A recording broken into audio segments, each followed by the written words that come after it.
of central British Columbia to you listening around the world. This, my friends, is Spaced Out Radio. I am your host, Dave Scott, sitting in the captain's chair of SOR headquarters. We welcome you to tonight's show on our terrestrial affiliates around North America, digitally on TalkStream Live, Revolution Radio, and KPNL. Remember, if you want to check out our archives, we have them free for you by going to youtube.com/Spaced Out Radio. Do old Davey the favor, hit that subscribe button. You can follow us on Twitter at Spaced Out Radio and on Instagram at Spaced Out Radio Show. Our website is spacedoutradio.com, where we have a plethora of features for you, including rocking out to Bumblefoot and reading up on Captain Shirk's SOR Newswire. Tonight's show is brought to you by Chive Charities. Help make the world 10% happier by visiting Chive Charities today. You can find them on our website. Pierre Sabak is an expert on ancient symbolism and etymology and is widely recognized as a leading academic in the fields of religion, mythology, mysticism, and the esoteric. New ufology is a study of occult symbolism to deconstruct ufological tradition, a restricted teaching equated with the flying saucer and its occupants. A completely new field of research, the focus of new ufology is scaphology, or the study of angelic boats with religion and mythology. Pierre's work on the saucer cults details a secret alien code within language. We're going to learn all about this tonight. Then at the bottom of hour number 3, I will bring you the SOR Newswire, brought to you by Paranoia Magazine. Mr. Pierre Sabak, welcome to Spaced Out Radio for the first time. How are you? Hi, fine. Yes, thank you for inviting me on your channel. It's fantastic, so thank you. And you're getting up early. For some reason, Corns, the booking guy, has had a real run on people from the United Kingdom. So I'm sorry to have to wake you up so early for this, man. Yeah, it's 5 o'clock in the morning over here. So I was up at 3 o'clock to prepare for the radio show. So as I said, I'm going to be really spaced out by the time I finish this interview. Oh, I don't blame you. I don't blame you, my friend. Let's go and get to know you for our listeners around North America who may not be familiar. How did you get into this field? What drew your attention to ufology? Well, as a child, I saw a rocket within a field, and I went in and I told my grandma, I said, there's a rocket in the field. And she said, yeah, sure, right. And it was interesting because when I was looking at the rocket, it took off and it went up on a right angle and it flew over my head about the height of an aeroplane. But it was in the field for a length of time. And from thence onwards, I became interested or absolutely fascinated with the field of ufology. And that was really the start, because I really wanted to understand and to know about UFOs, because really before I started studying and looking at ancient UFOs, my understanding of ufology was that it was unknowable, that the UFO itself is unidentified and therefore cannot be classified. And this is actually untrue, because when I looked at ancient mythology, and this field I describe as new ufology, then I realized that the phenomenon itself was very well understood. It was extremely well deconstructed, and evidence of this is found within the ancient world. So that's really where my focus came from, was this experience as a young child. And so that was the beginning of my interest in the subject. And then really, I moved on. I studied at university semiotics, and semiotics is really the deconstruction of the sign. And this was related to my fine art course, so I studied fine art. But semiotics in the 1990s was very fashionable, as with postmodernism. So we were studying the signs and symbols found within the text, and deconstruction in particular. And this, if you like, gave me the groundwork for beginning to analyze symbolism within the ancient mythological and textual records. So that's a little bit of background. This is a basis in terms of my academic background in terms of how I became interested within ufology. Pierre, so, yeah. As you started to go down this road from a youngster, it was all about spaceships. At what point did you start to kind of look into the behind the scenes about why it's happening? Where are these creatures, and how is this going on? Right, okay, I think that's a very interesting question. I know certainly within more contemporary ufology, shall we say that there's been a switch from, let's say, the physical nuts and bolts to the more interdimensional and spiritual aspects. And again, this interconnects within the ancient mystery religions with the jinn. So again, I think that there's been an interest or a resurgence within the interest of the jinn, and we can talk about that later. But I think certainly from my own research into scaphology, which is the ancient deconstruction of boats and ships within the ancient mystery religions. This was really the beginning for me, because what I found from looking at the scaphological tradition is that the angel is identified with the ship, and that this goes back to an occult tradition. So in many respects, whether we're looking at science fiction, whether we're looking at the deconstruction of occult symbolism, primarily the angel in the ancient world is identified with a flying vessel or a flying ship. And again, these flying ships and vessels are equated astrotheologically with different star systems. And so this was really the basis and the underpinning of my research into the angelic tradition. And I really want to try and go into the scaphological and angelic tradition, because the scaphological, classical, and angelic tradition are all interrelated. They are all one and the same field. So, for example, when we look at scaphology, the word scaphology comes from the etymology of scaph, which is a small vessel, which is typically a type of smaller vessel from a large vessel. But the word in scaph comes from scapto, which is to dig out. So this is a type of small, hollow vessel. And this is very pertinent when we're actually looking at the ufological tradition, which obviously deals with flying craft. Typically, these are smaller craft, which are equated with larger vessels. So this is scaphology, which is a new academic field. And it's a new academic field because before, basically, before, sorry, I've lost the train of my thought there. But essentially, when we look at the angels, just one moment. So, right, yes. So when we look at scaphology, just one moment. Sorry about that. I was just. That's okay. Okay, I'll try. I'll try again. Yes. Scaphology. When we look scaphology. That's right. Sorry. Yes. So scaphology is the study of these angelic boats and angelic vessels. So the origins of scaphology is really the classics, and the etymology of classics comes from the classis, which is a naval fleet. Now, the naval fleet appertains to the scaphological tradition, which is related to this classified tradition. And this is very important because the classical tradition appertains to an angel. So within the ancient languages, Malak, an angel, is a synonym of Malak, a sailor. So the angels themselves were viewed as sailors. Now we can go into the, if you like, the rabbinical tradition, because the rabbinical tradition traces the etymology of an angel from a different root, but this is all interconnected because it's interconnected within the symbolism of angelic sailors. So, for example, when we look at the rabbinical root of the word malak, an angel, rabbinical scholars trace it from the verbal root amar, which is to command or to speak, and therefore the angel, traditionally, malak, an angel, is connected to a messenger. Again, we see that there's a connection between alaka, which is to go on a mission, lik, which is a follower, because the angels are followers, and they are a type of an emissary. So we see that there's a connection, if you like, between a mission or a missionary and an emissary, which is connected to an angelic tradition. This angelic tradition is a classical tradition because it relates to classis, which is the naval fleet. Again, it relates to the bloodline of the king, because there's a relationship between Malak, an angel, Malak, a sailor, Melek, which is a king. In English, we would translate this connection as kingship. Kingship appertains to the angelic lineage of the king, which goes back into the classical world and is classified. And so we see, therefore, that there is, if you like, that this tradition with the way in which the angel is represented as a sailor, and now this is identified with lordship.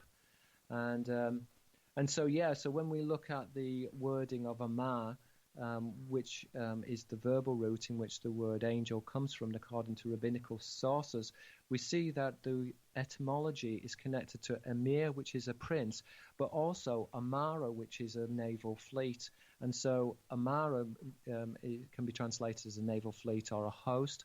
And again, this is identified with lordship, which is interconnected with this angelic lineage, which goes all the way back in the ancient world to these demigods, which are identified with heaven. So that's essentially a brief deconstruction of the scatological tradition and the way in which the scatological tradition interrelates with the classical tradition. So that's a brief basis, but we can also see that within the classical tradition that there is the compartmentalization of knowledge, and this is important when we're reviewing the occult tradition, because the occult tradition is split into two areas, and this is the humanist tradition, which is identified with human angels, which are known as the cherubim, and then we have the non-human tradition, which is identified with aliens, which are correlated with non-human angels, which are the seraphim, which translates as a serpent. So originally, the angels were identified with human and non-humanoid beings. Typically, these entities would appear together within the symbolism as well. And again, they would, so for example, within the ancient world, the representation of a flying saucer would be denoted as an Ophanim wheel. And you would have the host, which are these this type of army or angels, which are equated with crew members.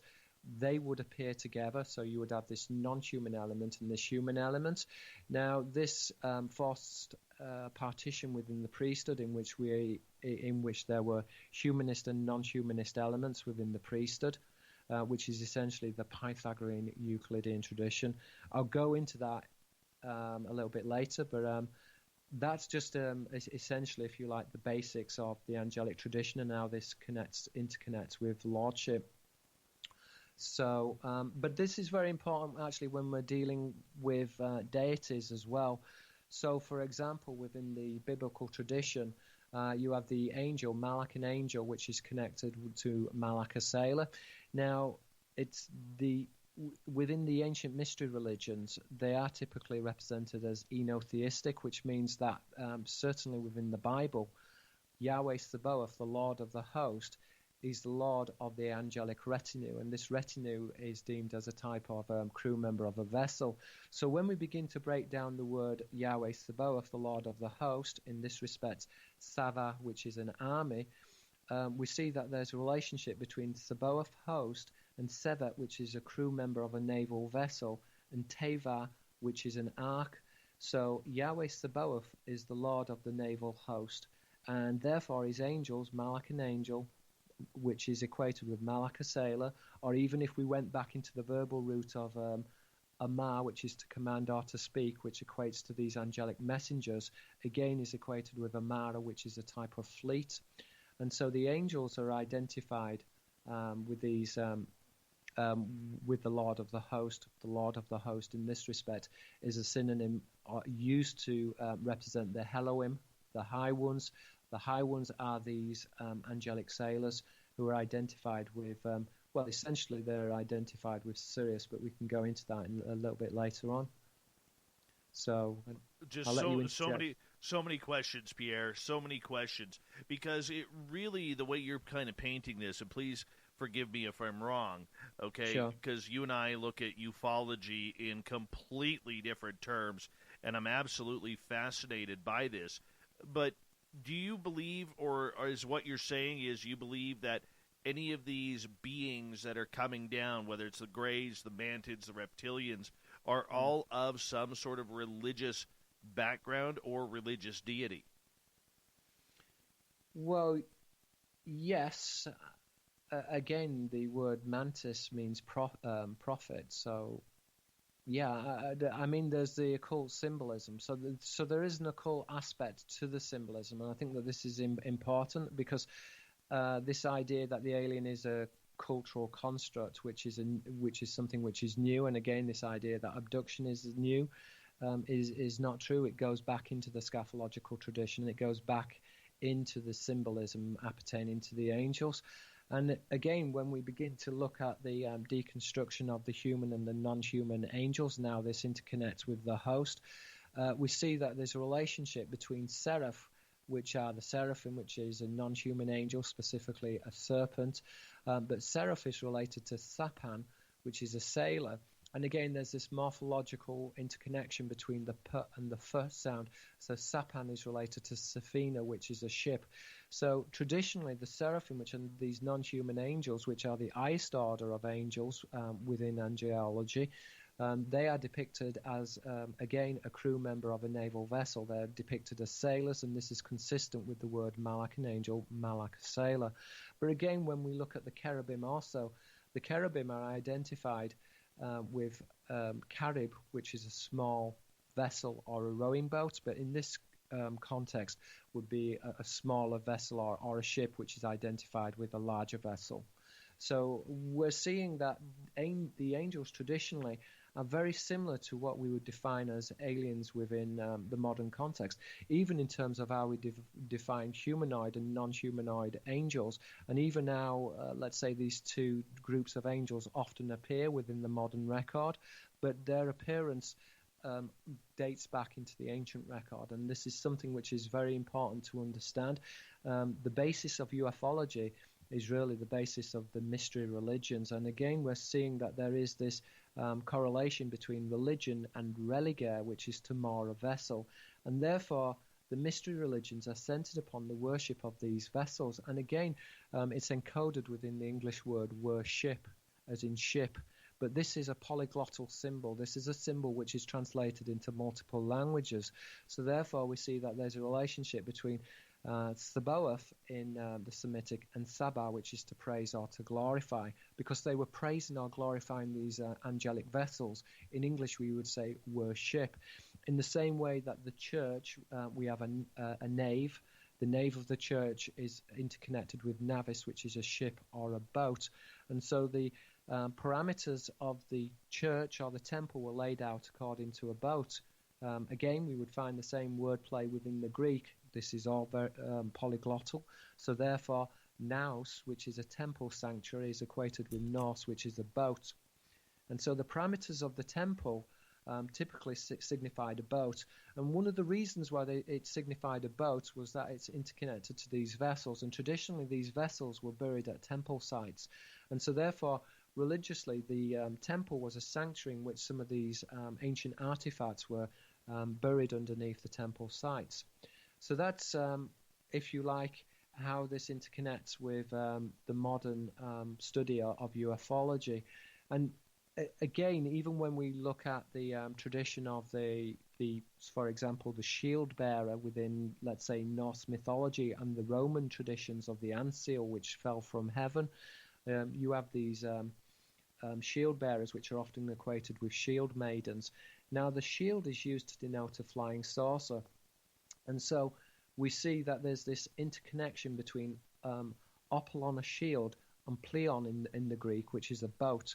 And so one of the ways of representing an angelic boat or a vessel is through the symbolism of the shield. And this is why the shield is often used to denote an offspring of a boat, as we said, lordship, because the shield is used to denote these flying vessels or boats. And what's actually very interesting is that within the ancient world, the shield was traditionally used as a projectile. And so what the ancients would do is that they would take a shield and they would fill up the shield with hot sand and sometimes with excrement, or sometimes with hot oil as well. And they would use the shield as a projectile. So they would put a shield into a catapult and they would use it as a type of missile. And so the shields were, if you like, the flying saucer was represented as a flying shield, which was a type of missile. Hence, within the ancient languages, there is this interconnection between an emissary and missile, because in the ancient languages, a missile was a type of flying shield, which was connected to stratos, which is the host, which is the Greek word for a host. But again, when we're looking at the ancient etymologies, we see that there's a connection between opelon, a shield, hoplite, a soldier, pleon, which is a boat. Now, soldiers I mentioned before is interconnected with the angelic sailor, Malakan angel or Malaka sailor. But within the Greek traditions, traditionally, Opolite, a soldier, would be connected with the seraphic tradition, which is Erpaton, a reptile, and Arpue, which is an abductor.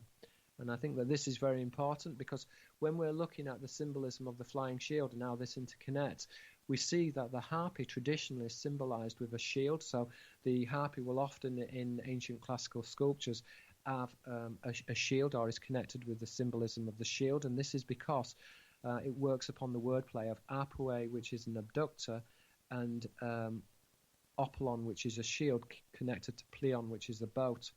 And so when we begin to break this down, we see that Opolite soldier is a type of naval retinue, which is identified with these flying vessels and are equated with non-human entities and abduction. So that's, if you like, some of the how some of the areas interconnect with scaphology, and again that there are very close connections between modern ufology and new ufology, which is this deconstruction of ancient symbolism.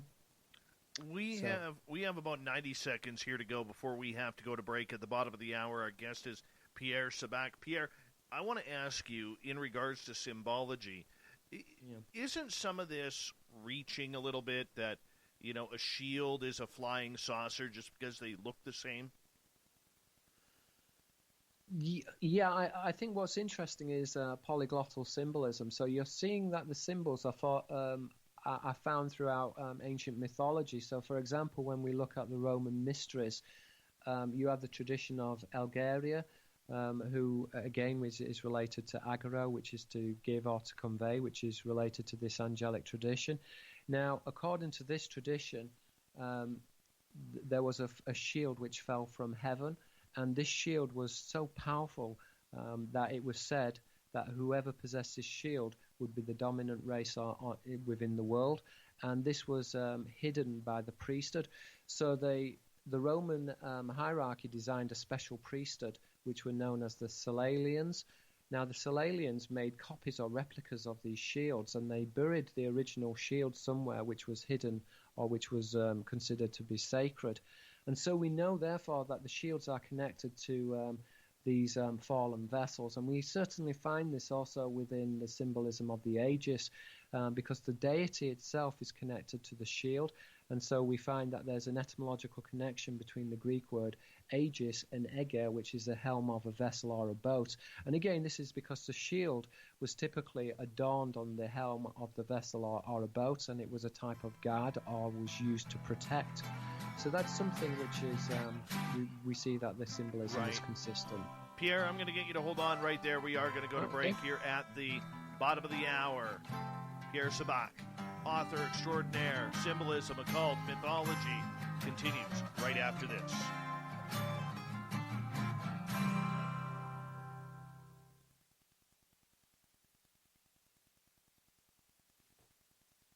Good job, man. Thank you. Good job. You're very well spoken. Thank you for making my job easy. Right, okay.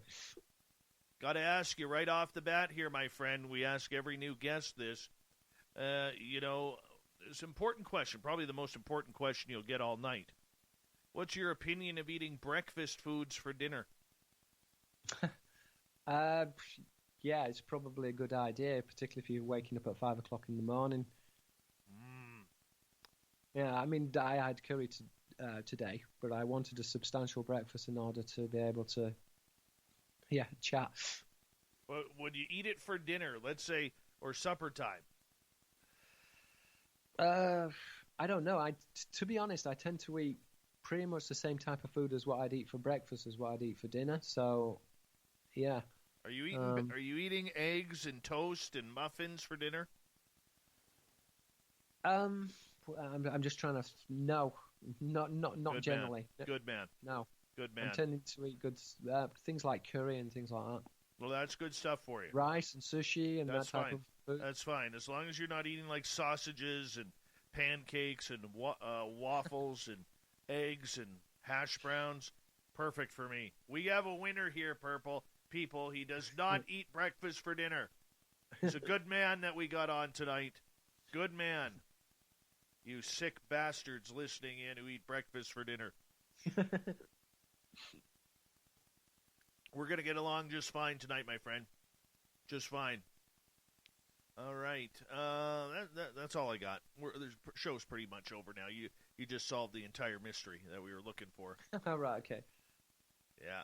My audience harasses the hell out of me about breakfast for dinner. So their breakfast foods are a reason. You know what I'm saying? Well, there probably is, yeah. Mm-hmm.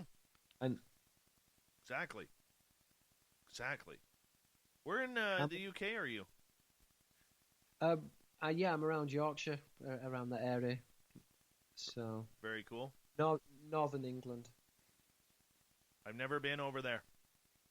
No, I haven't been to the States either. So I've been to Japan, but not to the States. You got to come to the Commonwealth side. The Americans are traitors. Right. Okay. Well, you know what? I've got a relative who died in Canada, Captain Webb. He was the guy first Englishman to swim across the English Channel, and he drowned down the Niagara Falls. He tried to swim across the Niagara Falls. Didn't make it, unfortunately. Yeah, that water's a little rough. It's a little rough, yes. You don't want to do that. That's just out of pure recommendation. I've always fancied Canada, because I think Canada's quite very similar to the UK in terms of its climate, and it reminds me of Northern Europe. So that's certainly a place that if I was going to live in the States, Canada would be at the top of my list. Very cool. Very cool. Because the Commonwealth loves you, and we love the Commonwealth. Right. Unlike them traitorous bastards south of the 49th parallel. Oh, the Americans. And we won in 1812, by the way. Hey, Eric Martin, how you doing? Hey, from Montreal. Right on, man. I would eat poutine for breakfast. Yes, I would. Your Habs are kicking the shit out of my Canucks tonight. Holy cow. Well, last I checked, it was 7-3 in the third. Hold on, let's get an update here.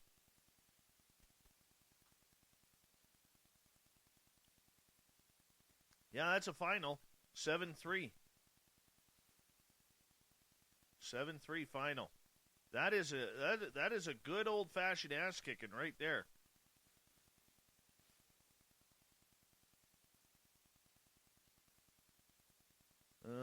Yes. All right, Lord Ward, how you doing? Howard, it's true. It's true. Nothing I said is not true. Hey, Sam Faz, welcome to our chat room. Don't forget to hit that subscribe button. Thank you to Cat Chaser for the awesome super chat. Much love to you, Cat Chaser, for always taking care of us. And let's see here. Big thank you to everybody who's hit the thumbs up and thumbs down. And we're about 45 seconds away. Terry Brown, welcome to the show. Don't forget to hit that subscribe button. Michael, the Jets? The Jets are like the Cleveland Browns. You've never won anything. We're getting into the hockey talk here now. All right, Pierre, we got 20 seconds. Hi, Matthew Mason and Uncle Tim in the Spreaker chat room. 10 seconds. Hi, Jenny. Welcome to the show. 5 seconds. Here we go.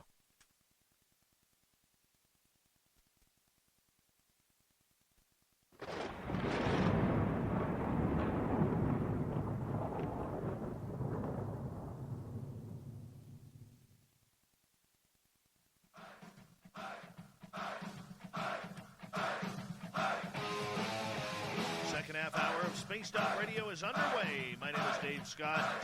Thank you so much for taking the time to join us. Really do appreciate earning your listening ears. Want to remind you that if you've missed portions of this show or others, check out our free archives by going to youtube.com/Spaced Out Radio. Do old Davey the favor. Hit that subscribe button. Our website, spacedoutradio.com. We have a plethora of features for you, including rocking out to Bumblefoot and reading up on Captain Shirk's SOR Newswire. Follow us on Twitter at Spaced Out Radio and on Instagram at Spaced Out Radio Show. We continue on with our guest tonight, author Pierre Sabak, new ufology. This is what we're getting into tonight. It's pretty deep so far. Pierre, welcome back. Hi, yes, it's great to be back. I just want to pick up on the fact which we were talking about shields before, because I think that this is actually important. Let's do that. It's particularly important in terms of the jinn. So for the audience, the jinn is a type of spirit, and this is something that I would like to talk about a little bit later on. Typically, the jinn are equated with the Ruach Elohim, which are the high spirits. The Elohim is the generic word for a god. It's a plural word meaning gods, and was used in the ancient world in the Semitic languages to refer to the deities which were equated with heaven. Now, the jinn as spirit, is equated etymologically with jana, to hide or to conceal. And this is because the jinn are considered to be an invisible race. But when we look at the etymology, jana is also related to junna, which is a shield. This is because the shield hides one. It's used as a protectorate or a guard. And therefore, the shield is equated with the jinn, and the jinn also is identified with the seraphic host or the seraphim. Therefore, we see that there's an etymological connection with jinn, which is a serpent or a worm. And this symbolism is found within the ancient Greek mystery religions, because they also represented the goddess with the aegis, with the shield.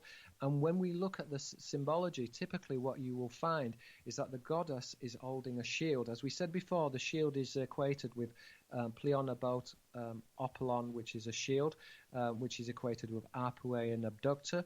But the symbolism is polyglottal. It's conversant within multiple languages. And so therefore, when you're looking at the goddess and the shield, you see that there is this connection between the jinn, jana, to hide or to conceal, junna, which is a shield, and jen, which is a serpent or a worm. And so the symbology is equated with the seraphic host. As we said before, there is this interrelationship between serpent, which are the seraphim, which are these non-human angels, which are reptilian in appearance, and this interconnection with Sapana Sailor and Safina, which is a ship.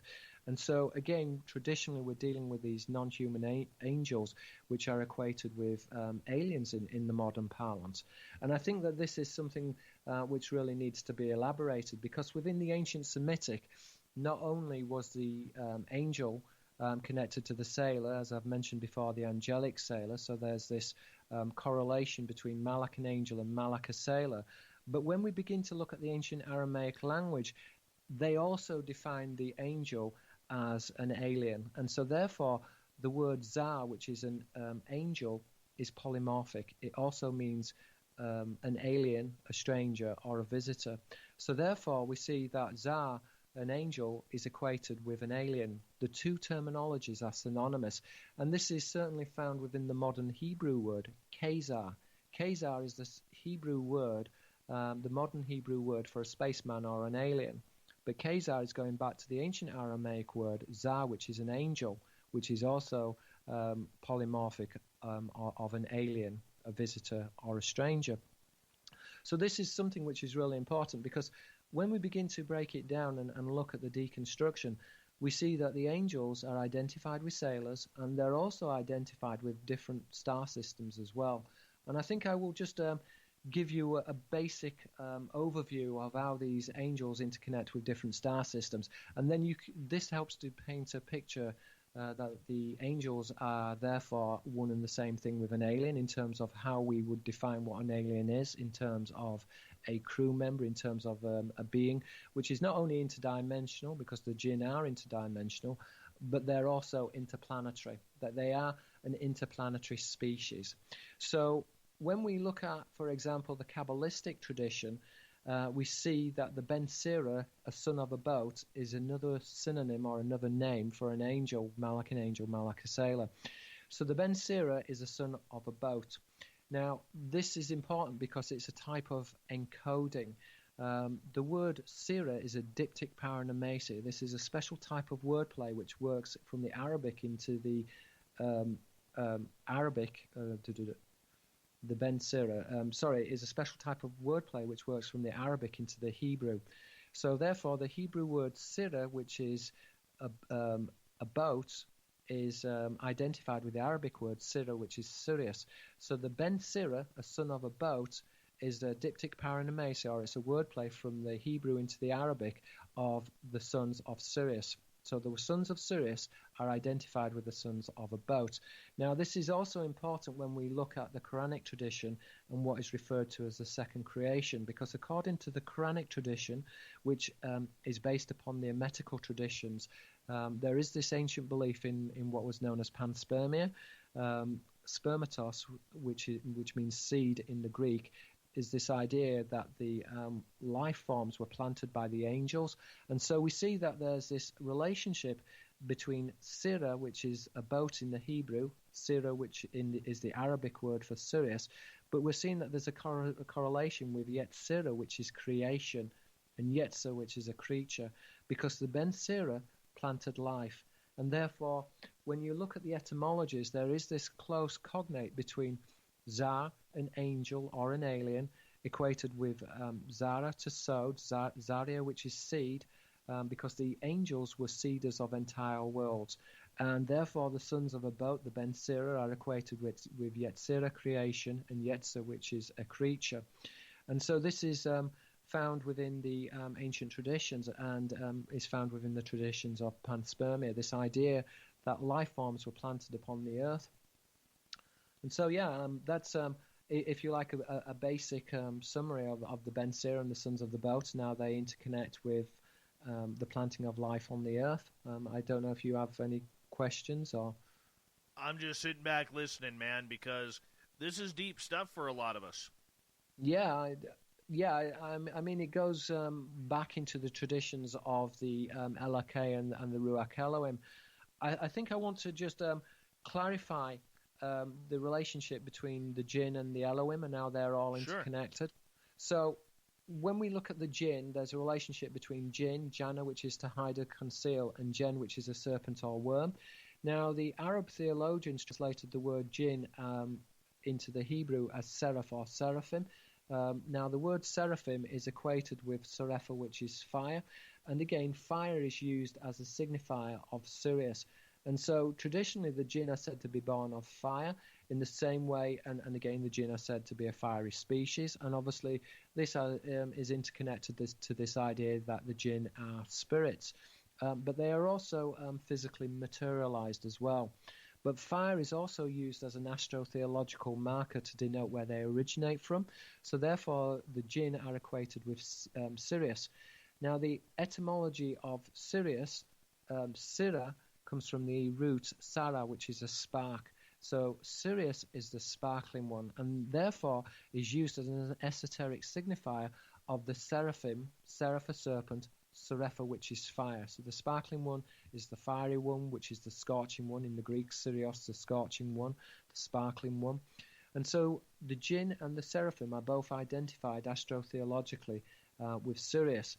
Now, the jinn traditionally are equated with the Ruach Elohim. The Ruach Elohim is the ancient word for the high spirits. Now, the high spirits are deemed to be both, they can dematerialize, but they're also a physical species as well. And we find this within the traditions of the jinn. Traditionally, the jinn are described as this paradoxical race. They can both materialize physically, but they can also dematerialize. And I describe this as a holographic culture, but there is certainly this interrelationship between the Ruach Elohim, the high spirits, and the Elokeh, which is a living God. Now, the word Elokeh is a polymorphic symbol because Elokeh also is a high creature, or a high creature, or a living creature, a high creature, and is very much, in today's parlance, we could translate this as an extraterrestrial biological entity because the two terminology are interconnected. Now, as I said before, K can be K, which is life or living, a living god or a high creature. KR, an animal, are identified with these living gods, which are equated with KR, which is an animal. As we said before, K is also connected with Kazar, which is in the modern Hebrew word for a space alien. So, and Kazar, which is Kazar, a space alien, and Zar, which is an angel or an alien.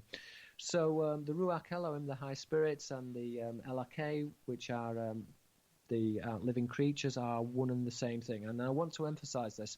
They are this paradoxical race. They have deconstructed the mechanics of reality. They are an interdimensional species, but they are also interplanetary. And there's no contradiction there. They are described in the Arabic as the Lord of all of the worlds, and this is because they have penetrated both the spiritual realm, but they've also penetrated the physical realm, and they are also an interplanetary species. And as we said before, they are interconnected with panspermia and the planting of life upon the earth, which is in the Quran is referred to as the second creation.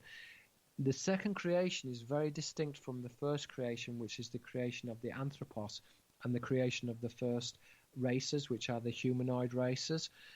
So that's, if you like, a summary of how the jinn are this non-physical race, but they can materialize physically.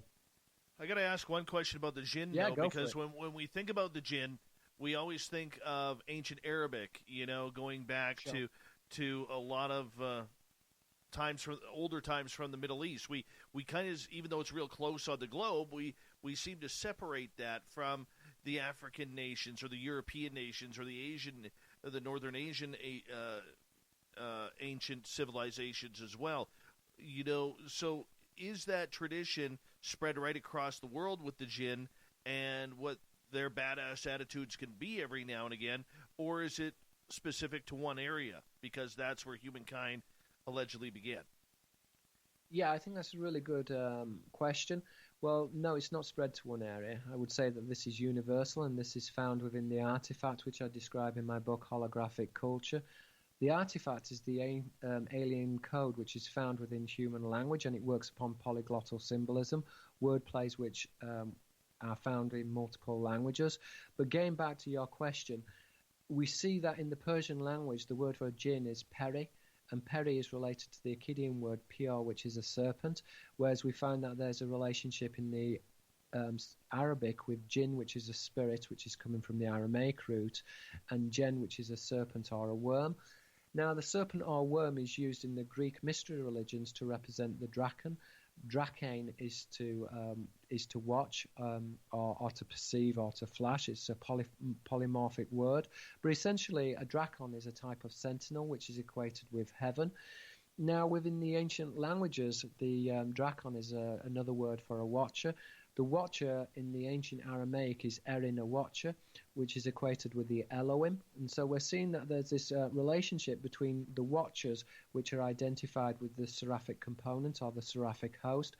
And so when we begin to deconstruct the etymologies, we see that there's a relationship between Elohim, the high ones, which are used as a generic term for the gods, Erin, which is a watcher or a shining one, which are interconnected. And again, we would see that there's a connection also with the deity Yahweh and Yara, which is to see, again coming from the root Ra, which is to see or to perceive. And again, we see there is an interconnection with the Egyptian sun god Ra, is interconnected with the idea of seeing. But again, this is all polyglottal. When we look at the Greek mystery religions, there's an interconnection between Theos, God, and Theros, which is a watcher. Again, the watchers are the seraphim or the dragon, as found with, for example, Sopheth, a watcher, Seraph, which is a serpent, which is the highest order of angel, which are connected to the Elohim. Now, the Elohim and the watchers are one and the same thing, and I think that this is really important to emphasize. We find connection of this with the Bene Elohim, the sons of the gods. The sons of the gods are famously referred to in Genesis 6 in the Bible. They procreated with the daughters of Adam, the Bene Adam, and they created a race known as the Nephilim. Nephilim is the Arabic word for a giant, the giants. Nephil, a giant, again is a word play on Nephil, which is fallen. Now, the Nephilim are astrotheologically identified with Nephilia, which is Orion, and the terminology Nephilim, again, is another synonym for the Gibborim, which is the Semitic word for Orion. Gibbor is Orion. So the Gibborim are described as the men of renown in Genesis 6, but they're translated in the Greek as the heroes. Again, the word heroes is coming from air, which is air, which again is a representation of the Ruach Elohim, the high spirits, and therefore the Nephilim are typically represented within the symbolism as spirits, but they procreate with mortals, and so they are also identified with the physical species. They are described as a somnummatic species. So this refers to a species which has both a body but is also spiritual. So a man has a spirit and is also a physical body. So we are somnummatic as well. But the difference with the Nephilim is that they have deconstructed the mechanics of physical reality. They are holographic culture. They have deconstructed the waveform reality. So they can, they know, if you like, the difference between the particle, which is the physical order, which is the explicated order, and then the world of ideas, or the universal world of ideas, or which is the spiritual realm, which is the implicated order. And they have control over these different orders, which is waveform reality. And this is the reason why these different beings are interconnected with different star systems and different planets. But because they have this knowledge of waveform reality, they also have a knowledge of the subtler realms as well, and of the spiritual realm. The spiritual realm in the Greek tradition is the imaginal realm of ideas, which are the realm of universal forms. And these universal forms of universal ideas are particularized within the physical realm as particular ideas within Platonic philosophy. And this really interconnects into the science of the Pythagorean monochord. The Pythagorean monochord is described as a single string, and so we have a vibrating string, whereas the slowest vibration of the note is physical reality, where the quickest vibration is the immaterial, or the spirit, the incorporeal.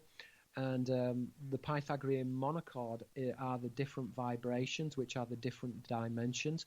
And so sound is very much connected to vibration, which is connected to the materialization of the spirit into matter, or this duality between the waveform and the particle. And so again, there is, if you like, this interconnection within the mystery religions between Ek, which is sound, Akon, which is an image or an apparition, and Archon, which is a ruler or an angel. Now, the Archons are identified with Ark, which is a naval vessel, from the Greek root olkas, which is a large carrier vessel. And so again, we're finding within the Greek tradition this polyglottal symbolism, which is indicative of the artifact, which is this ancient code or alien code found encoded within human languages. And so when we're dealing with, if you like, the angels and the aliens, it's really important to emphasize that there is this interdimensional component to them. But that's not throwing the baby out of the bathwater, because they're also identified with different star systems. They are masters of the waveform, and this means that they are Lord of, as described in the Quran, Allah is described as the Lord of all of the worlds. And this is because they have interpenetrated both the spiritual realm, which is the imaginal realm of ideas, but they are also interplanetary, and they can exist outside of time, so they can exist within quantum states. So that's basically, if you like, the summary of how the jinn and the space alien are one and the same thing, because they really interconnect within the symbology, but this is found within occult symbolism. Where do the Anunnaki come into play? Okay, the Anunnaki, really, the correct terminology is really Anaki.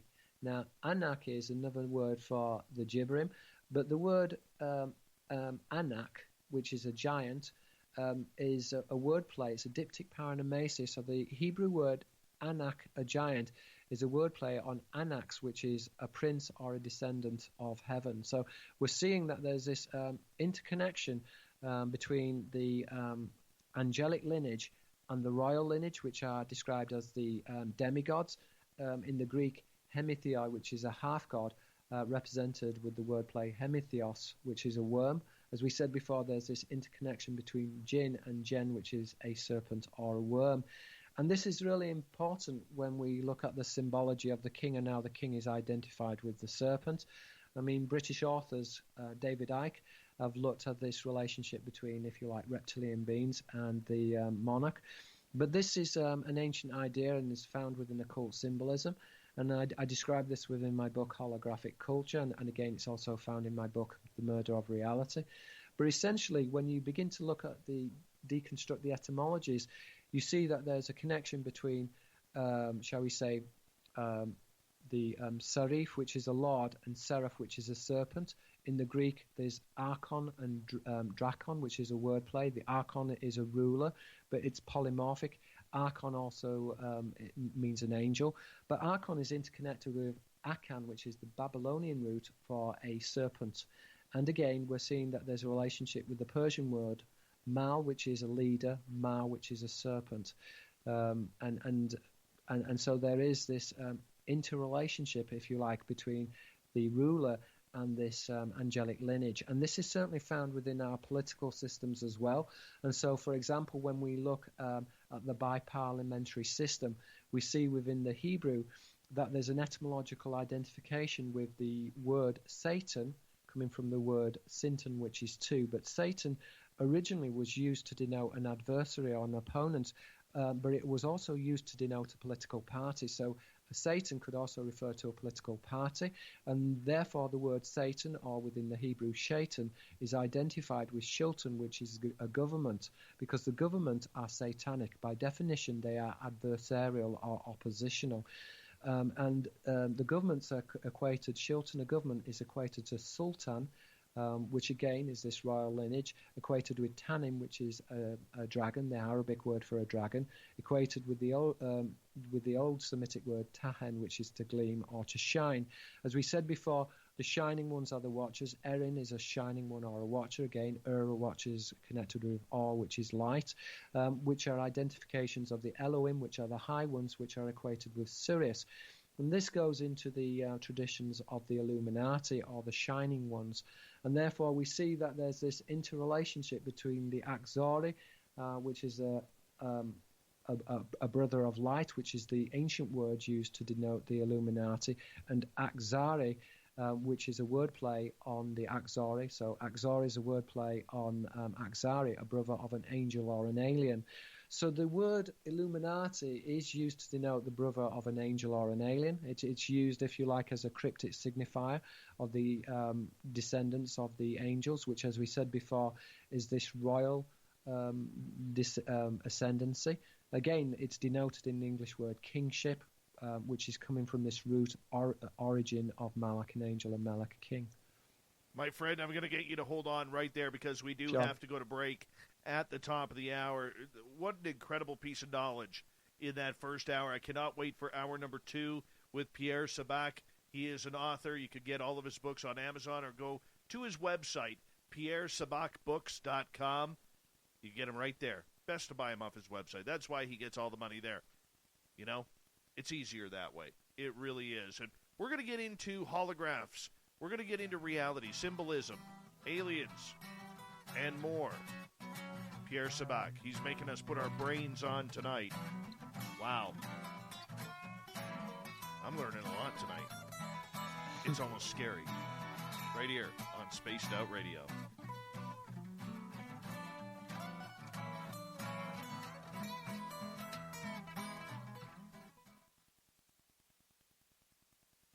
Dude, you know your shit. I'm not going to lie. You know your shit. Wow. Well, I spend most of my time reading dictionaries, so... Well, yeah, you sound amazing. Just amazing. I'm just going to run my dogs outside, so I'll be right back, okay? Yeah, how long do we have? Because I'm just... We got about 5.5 minutes. All right, I'll have a quick stretch, and then I'll be back in... Okay. Sign up for my newsletter at bumblefoot.com, and remember, little brother is watching. Are you an experiencer of something strange that can't be explained? Do you want help finding out what's going on? I'm Ryan Stacy, head of the Experiencer Support Association, otherwise known as TECA. We teamed up to Spaced Out Radio to investigate cases pulled out on the SOR satellite system. We are independent, and there's no cost to what we do. All we need is your experience. Let's find out what's happening together on the SOR satellite system. For the price of 1 cup of coffee a month, you can become an SOR Space Traveler. The Space Travelers Club is a place where you can interact with other listeners, either live during the show or on our great forum. We want your stories, pictures, comments, and ideas. You'll get live video streams, exclusive content, and be a part of our newsletter.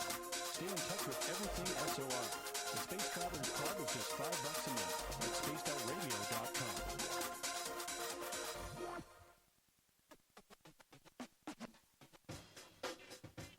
The SOR Vault is open for business, and we have some cool swag for you to pick up. All you have to do is head over to our website and click on the SOR Vault. You have a variety of cool logos to choose from, and put them on anything you want. T-shirts, hoodies, hats, coffee mugs, you name it, we can get it to you. So do your shopping by supporting the store you love. Get your Spaced Out Radio swag at the SOR Vault today. Take it from the top. Go! Are you intrigued by Paranormal Talk Radio? You'll love the new Paranormal Radio app from TalkStream Live. You'll find a great selection of talk shows covering UFOs, ghosts, strange phenomena, and much more. Download the Paranormal Radio app now and start listening to the very best in paranormal talk entertainment, including the network you're listening to right now, the Paranormal Radio app, free in Google Play and the iOS App Store. Hi, this is Amber Beckrud, and I want to invite you to subscribe to our YouTube channel where we store all of the SOR show archives for free. And as an added bonus, every 2 weeks I'm posting brand new content on Cryptid Tales, where I will get into some of the spookier legends and folklore from around the world and tell the stories that go with them. Find us at youtube.com/spacedoutradio and check out Cryptid Tales today. Drop a comment and let me know what you want to hear. See you there.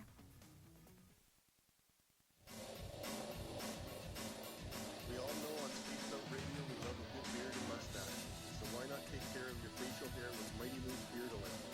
Made in Canada, we're taking care of beards and stashes around the world. We use 100% natural ingredients with our oils and balms to make your whiskers feel silky smooth. Use promo code SOR2019 at MightyMooseBeard.com today.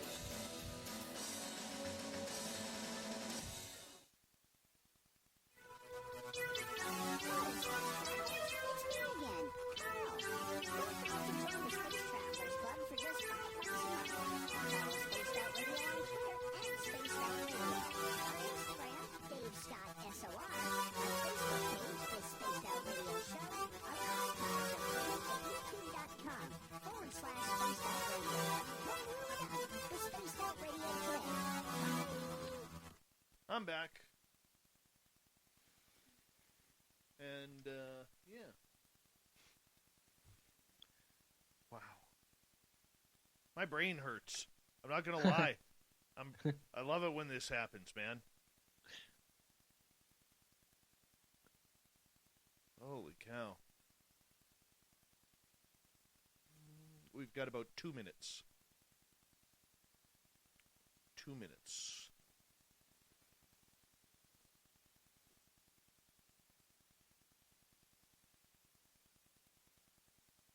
Y'all having fun tonight in our chat room? Let us know.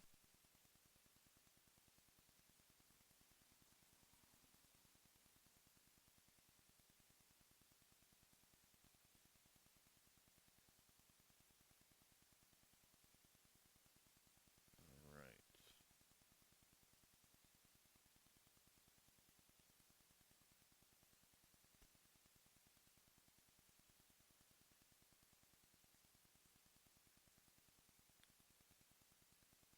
People are loving you.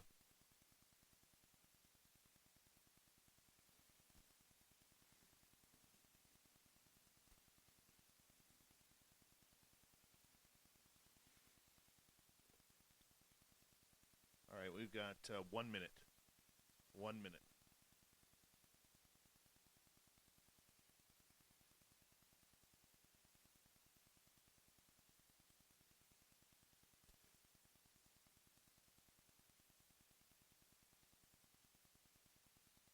By the way, if you've ordered shirts from the SOR Vault, I mailed them out today. So they should be with you within 7 to 10 business days. And here we go with the second hour, everyone. Get it today. I lied. We got 30 seconds. 30 seconds. Armando, we always start at 9 o'clock Pacific, midnight Eastern. Cat Chaser, thank you so much for the super chat, and it's a good way to support this show. Don't forget to give us a thumbs up or down, and if you are new to the channel, do us a favor, hit that subscribe button. Here we go in 5 seconds.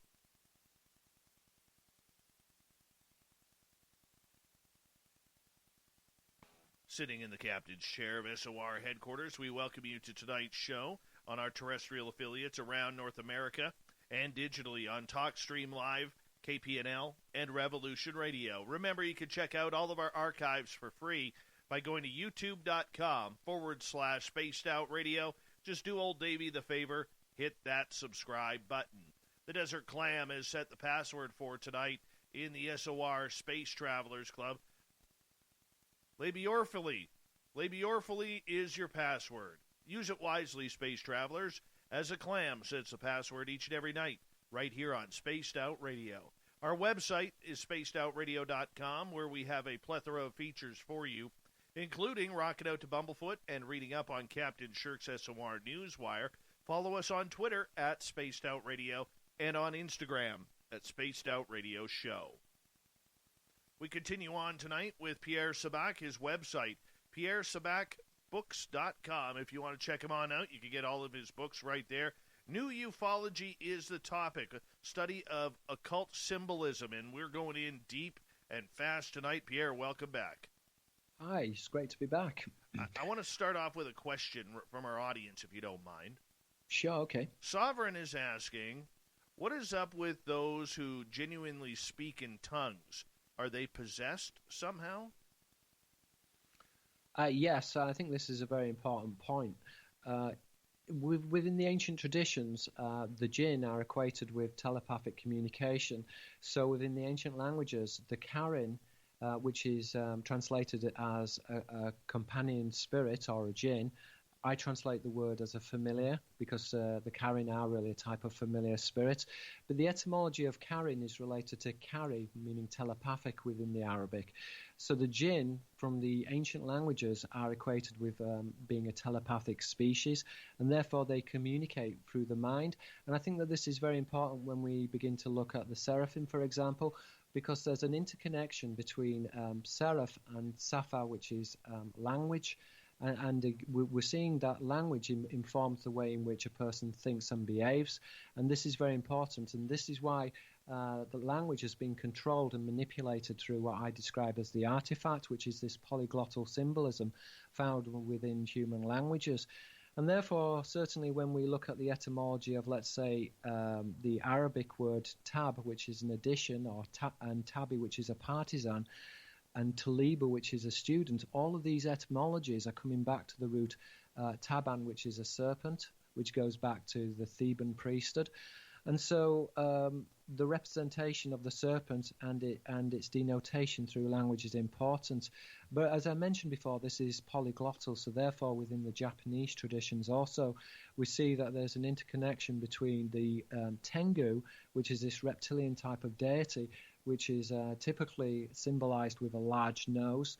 Now, the large nose is used as a signifier of the serpent because the serpent has an excellent sense of smell. But the word in Tengu, which literally translates as heaven's dog, and again, the Tengu traditionally are shown as standing on the back of a dog, but the dog is used to denote the dog star, which is Sirius again, so the Tengu are equated with Sirius, but the Tengu are identified with tango, which is word. So again, they're connected with language as well. So whether we're dealing with the seraph and safa, which is language, or in the Japanese traditions with the tengu and tango, which is word, they control language, and they control language through the artifact. And again, the species are correlated with being able to communicate through the mind. So that's, if you like, a basic summary of these beings, that this goes back into the ancient record. It's not just the fact that the grey alien is a telepathic being, but this is a very ancient idea. All right, let's get to another question from our audience. This one comes from Aaron, who is asking, where you studied ancient Hebrew translation? I've studied... I've looked at ancient Hebrew translations. I would describe myself more as a comparative etymologist. So I've spent many years looking at different dictionaries, and so I haven't just studied Hebrew. I've looked at Hebrew, Arabic, Aramaic, Latin, Greek, and again, even I've looked at some of the Indo-European languages as well. So I'm more of a comparative etymologist. I don't speak Hebrew or Greek, but I look at words, and I'm particularly interested in their association and where they originate from. So the study of ancient languages is known as philology. Philology is closely identified with theology, theos, which is God, but philology is the study of language, where etymology is the study of words and the study of the root of words. So the word etymology is a derivative from etymos, which means truth. Again, this idea that words encode truth is a very intrinsic idea. So that's, if you like, my background. But I've spent many, many years looking at various different dictionaries. And what I've come to understand is that there is this universal code within language. It's a type of signature, and I describe this signature as the artifact, which is this alien code within language. And I believe that these entities, that they've insinuated themselves, their ideology, their belief systems within this universal code within human language, and therefore we can see the existence of the others, again within the Greek allos, another or other, which is represented by the halo, which is halos and halo. So in the mystery religions, they would represent the angelic lineage with a halo, which is at one level a symbol of the shining ones, which are the illuminated ones, which are equated with the symbolism of Sirius. But allos, another or other, is equated with allos, a halo, and halios, which is a fisherman. But the fisherman is used in this context to denote an angel, and the fish is an important symbol. This actually goes into cytological symbology, which is the study of vessels, from the Greek word koutos, which is a vessel. But essentially, vessels were used to denote the angels and their carrier vessels. So a quick example of cytology would be the genie within the lamp. Now, the genie's lamp is typically shaped within the shape of a boat, specifically a bark, which is an Egyptian type of ferry boat. Now, the word bark is polymorphic in English. It works on polymorphic symbolism. So bark is as into bark as in a dog. Now, the dog is equated with the dog star, which is Sirius.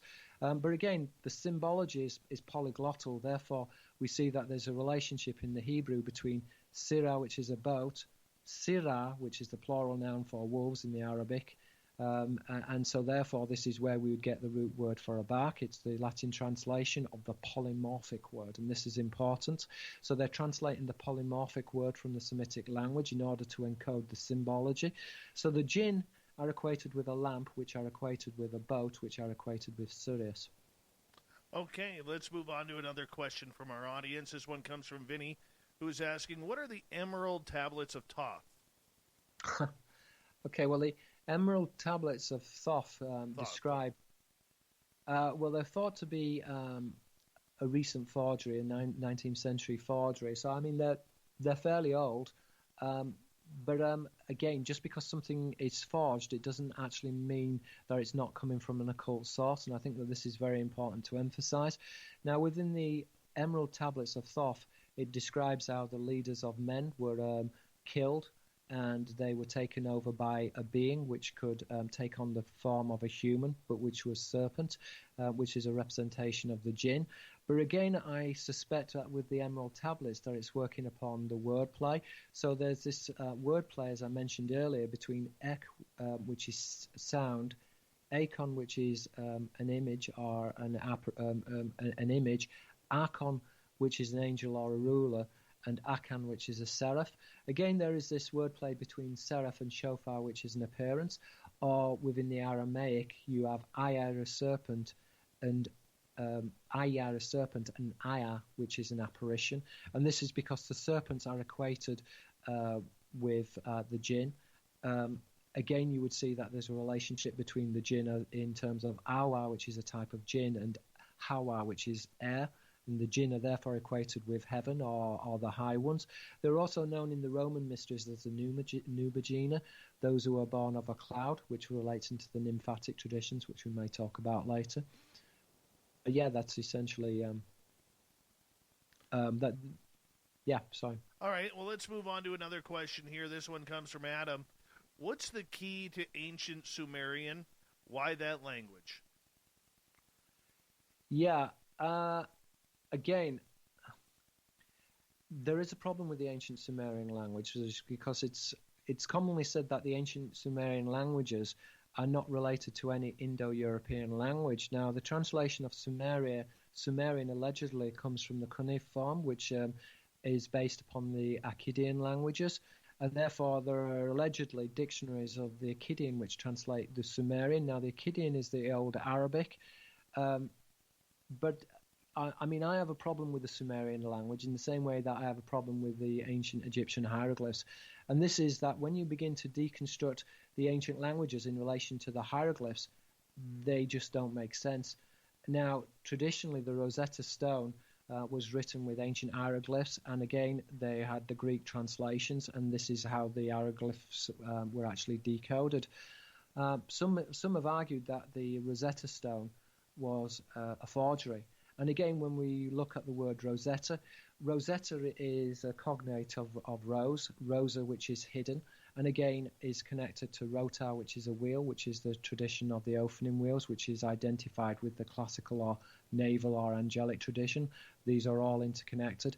So there is a question about whether the ancient hieroglyphs, as in the same way that the Sumerian language has been translated correctly. I would say that the translations are suspect. And I think that this is based upon the study in terms of my own study into ancient languages, the Egyptian hieroglyphs, and again, the Sumerian languages, they don't make sense. And I think that the purveyors of this knowledge are the priesthood. I refer to them as the disciperati. Literally, the word comes from the word deceiver, but the word disciperati is a cognate of a disciple, discipulus, which is a disciple, because the disciples are led through deception.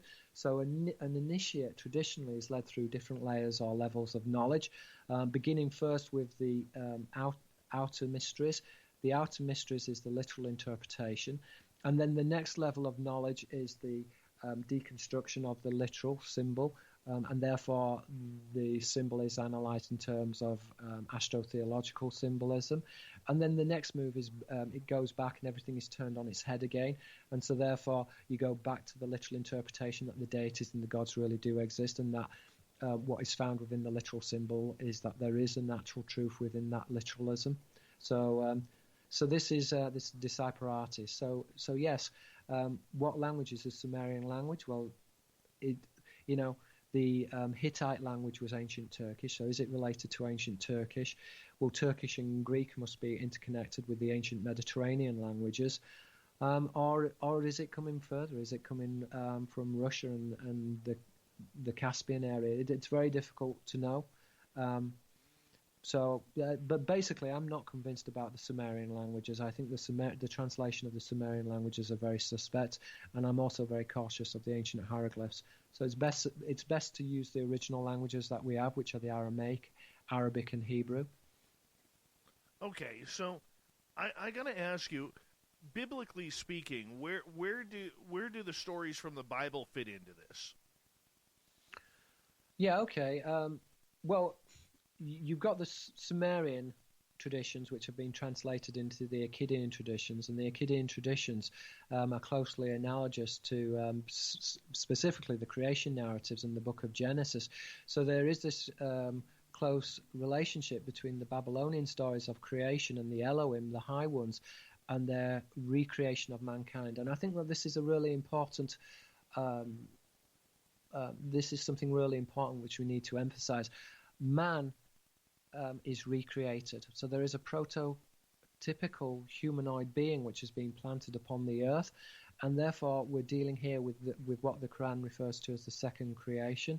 And when we look at the etymology of Adam, we see that there's a relationship between Adam, which is red, and Mahadim, which is Mars, and again Adama, which is the earth, which is the red earth, which traditionally is the equated with the Adamic man or the Martian man. And so within the tradition, the Adamic man is equated with the Martian. And again, this is found within the etymology of Eden, Kadam, east, or Edom. These are all word plays, but Adam and Edom are cognates of Mahadim, which is Mars. And so man is there is a war in heaven. This is known as the Titanmachy, or the war with the Titans, and this then is essentially led into the division or the corruption of the Anthropos, which was the corruption of the original races. Traditionally, the original races of the Anthropos, the word Anthropos means human, but it's used in the more generic sense to refer to the humanoid races, in which some of these races are non-human. So we're dealing here with sentient races, which are humanoid. And so the creation of the Anthropos was the creation of the demonic, angelic, and human races, and then the corruption of the Anthropos is the genetic manipulation or the genetic cloning of these races, which are equated with the Nephilim, the giants, or the Anak, or the Anakim, or the Emim, or the Zuzumim. These are all ancient words to refer to the demigods. So, all right, but in regards to what the Western civilization calls God, or Jesus, or the spiritual texts of, the angels of death, or the Holy Bible, or the Holy Spirit, where does that come into play? Okay, well, originally the Elohim, the high ones, are described as Erin, a watcher, or a shining one. And as we mentioned before, the watchers or the shining one is a cognate of a dragon or a seraphim. So Dracane is to watch or to flash, which is equated with the non-human angels. The seraphim, Serapha, which is fire, Sopheth, which is a watcher. But the gods are also, as we mentioned, equated with flying shields. So there's this cognate between Theos, a god, and Thurios, which is a shield, which in the ancient mystery religions were represented as the Aegis, an Aegis of a deity. These shields were identified with emissaries and missiles. And so this is the angelic tradition, which is equated with the naval tradition.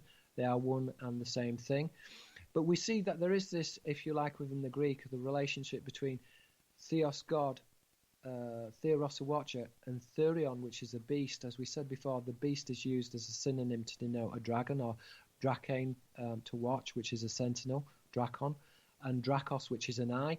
And this is very important when we begin to deal with occult symbolism, because oculus and eye denotes the cult, which is hidden. And what is the hidden tradition or the concealed tradition? Well, it pertains to the jinn. Jinn, jana, to hide or to conceal. Gen, which is a serpent or a worm, which is represented with oculus and eye, or Dracos, which is an eye, which is the dragon. So this is essentially the occult tradition. This seraphic tradition, which is equated with the seraphic host or the seraphic crew members of naval vessels, which are identified with Sirius and panspermia, which is the planting of human life upon the earth, or should I say more specifically, the recreation of the humanoid being, which is the second creation, which is distinct from the first creation, which is the emanation of the spirit, which is the aeon or the hologram, which is this concentric circle, which is an interference pattern or a hologram. So that's a quick summary. All right, thank you for that. Antonio has a question. Do you think that we can rely on Zecharia Sitchin's translations? No, but I do think he's coming from an occult tradition. So therefore, when you're dealing with the Disciperati and the deceivers, and I'm not saying for one moment that I'm not saying he's necessarily affiliated to that, but I'm being very cautious about Zecharia Sitchin's work because I think that there are problems with the work. Sorry, could you just repeat the question again? Just in regards, can the translations be trusted? Yeah, I'm very dubious about the translations of Zecharia Sitchin's work. Again, this is because he's going into the ancient Sumerian languages, and I'm not that convinced about the ancient Sumerian languages. So, but if you're interested in ancient aliens, and again, the problem is, in terms of ancient aliens and scaphology, is that the subject is in complete disrepute, and this is because there's very few good academic books on ancient aliens. In fact, there's only one good book that I can think of, maybe two. There's a book by an author called Brambley called The Gods of Eden. But there's another book, and this is an excellent book. This was written in 1975 by Professor Temple, and he wrote The Sirius Mystery. And anybody who's interested in etymology should really check out this Sirius Mystery, because as far as I can see, there are only really two good books on the symbolism of ancient aliens. That's my own book in terms of holographic culture and Professor Temple's work. And so, unfortunately, we're dealing here with a tradition which has been co-opted by the Disciparati, and there is, shall we say, what they're doing is they're scrambling the original translations, but they're doing it in a highly elliptical and a highly codified language. So this is through, if you like, this is modern mythology in the making. So they're taking the ancient myths and they're allegorizing them. Allos agoria. Allos means other, and agoria is speaking. So this is another speaking, which is literally idiomatic language. Idios is private, this private discourse. So they're using this codified language in order to encode ideas, but also in order to disassemble the truth. And so this is something which we need to be mindful of, particularly when we're looking at the old deconstruction of ancient aliens and the hypotheses. And I think that this is one of the reasons why the subject has been discredited. Because when you begin to look at the occult tradition of the angels, you realize that it informs the modern traditions of ufology. So at the moment, present academics will say that UFOs are basically a post-colonial construct of modern culture, and that the alien is certainly, if you look at postmodernists like Satire, he speaks about that the alien is the other, and that the alien is just really the alien is just the other, and basically the aliens are just if you like, a representation of the human, but a better representation or a more technological representation of the other. But really, when we begin to break it down, the alien is something which is ancient. It goes back into the mystery religions, and our understanding of ufology is informed through the scaphological tradition. And even when we begin to look at the word flying saucer, the word flying saucer is a representation of the votive dish. And so therefore, when you look at the hieroglyph of Sirius, you see a circle within a circle. But this is a depiction of the votive dish, because the votive dish was a circle with a little bobble in the middle. And this is used to denote the wheel and axis, which is the opening wheel. And therefore, the votive dish was a representation of a flying saucer. Now, which was used to denote Sirius. As we said before, there's a cognate between the Hebrew word Sirah, which is a boat, and Sirah, which is Sirius, Sir, which is a mystery, and Ra, which is the mysteries of Ra, or Ra, which is to watch, which is the mysteries of the watchers, is equated with Sirius, which is Sarah, which is the sparkling one, which denotes the seraphim or serapha, which is fire, these non-human angels. So the votive dish was used, if you like, as a reflection or as a device to worship these angelic vessels. As we said before, it's encoded within the English word worship, but it is also, if you like, analogical of the Arabic word Sabah, to praise or glorify, from the etymology Sabaoth, which is the angelic host. Yahweh Sabaoth, the Lord of the host. Right. Yep. All right, Pierre, I'm going to get you to hold on right there, because we are going to go to break here at the bottom of the hour. What an entertaining show. We are getting educated and schooled tonight on Spaced Out Radio.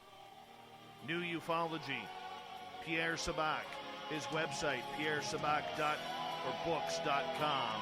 Make sure you check it on out, pierresabakbooks.com. We continue with your questions and Pierre's comments on Spaced Out Radio right after this.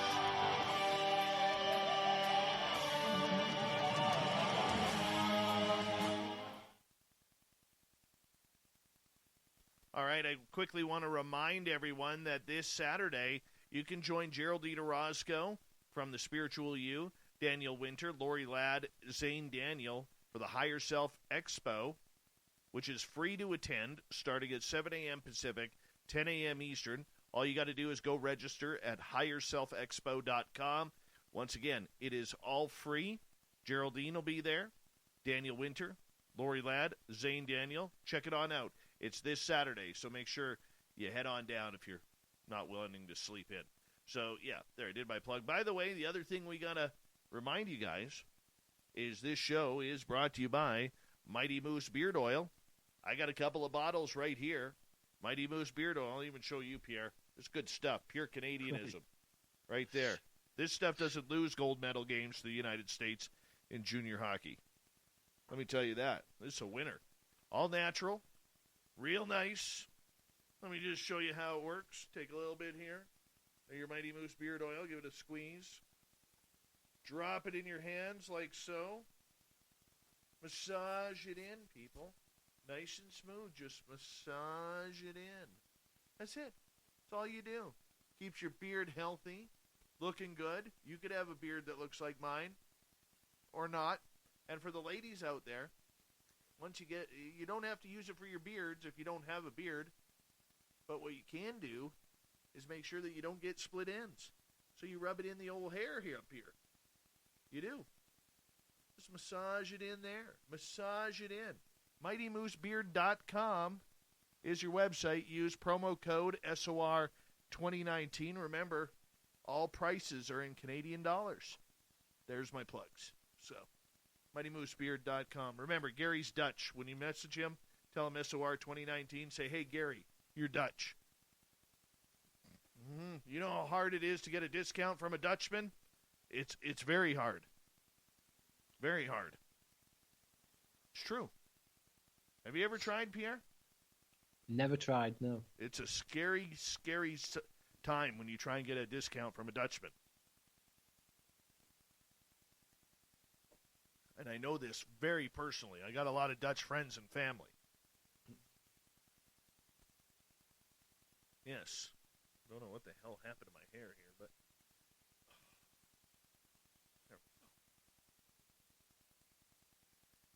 there we go. I'm growing out my hair again, Pierre. Hey, Miss Pickles, are you sweet or sour pickles today? Let us know. You want some beard oil, Pierre? I can spritz you through the camera if you want. That's great, yeah. I have to tell my brother about it. My brother's got a beard. I've got a twin brother, an identical twin brother. He's got nice. A beard. Yeah. Yeah. Well, if you're paying in pounds, it's going to be a lot cheaper too. Mm.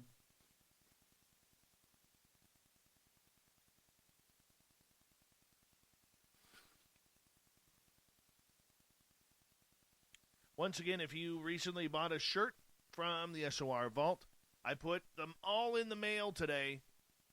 So you should be getting your swag probably 7 to 10 business days. And there's some other treats in there for you, too. If you're looking to get a new shirt, hoodie, sweater, tank top, go to facebook.com/the SOR Vault. Take you right there. And, we'll be able to ship you off some swag very, very soon. So let's see how we do here, okay? Go to facebook.com/the SOR Vault. Prices are in Canadian dollars, too. Just so you know. Got a few more questions lining up here for you, man. Yeah, that'd be great. And it's always great to answer people's questions. Mm-hmm. Yeah, my chat room is like frozen right now. I got 2 chat rooms going. The one is moving so fast, and I've stalled it on the other one so that way I can save this question. Right. Oh, yeah. I'm a master here. Master. Yeah, it looks like you're multitasking. Oh, yeah. It's terrible. I'm monitoring Twitter, 4 chat rooms, a forum, massaging my beard, all at the same time. Just out of interest, was it easier in the early days when you didn't have to pay attention to all of the different chat rooms, or is it just different? Oh, yeah. Way easier. Way easier. But, you know, you get used to it like you get used to with anything. Yeah. Times move on. I guess there are advantages and disadvantages to any type of system that you use. Exactly.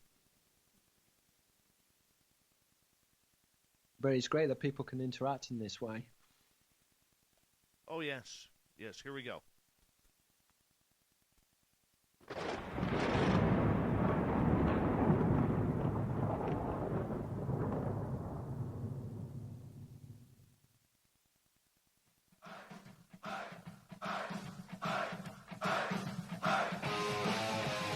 We passed the halfway point of Spaced Out Radio tonight. I am your host, Dave Scott. Thank you so much for taking the time to join us. I want to remind you that if you've missed portions of this show or others, check out our free archives by going to youtube.com/Spaced Out Radio. Just do me the favor, hit that subscribe button. Our website is spacedoutradio.com, where we have a plethora of features for you, including Rockin' Out to Bumblefoot and reading up on Captain Shirk's SOR Newswire, follow us on Twitter at Spaced Out Radio and on Instagram at Spaced Out Radio Show. We continue on with our great guest tonight, researcher, historian, Pierre Sabak. You can find his website where all his books are located at pierresabakbooks.com. Pierre, welcome back. Hi, it's great to be back again. We got a bunch of audience questions for you, man. I'd love to roll with them. Yeah, go with it, please. All right, Soul33 saying, what role has Armenia played in all of this? The kingdom of Urartu, or Van. Mount Ararat is an Armenian homeland. Jin in Armenian is Hoki. Yeah,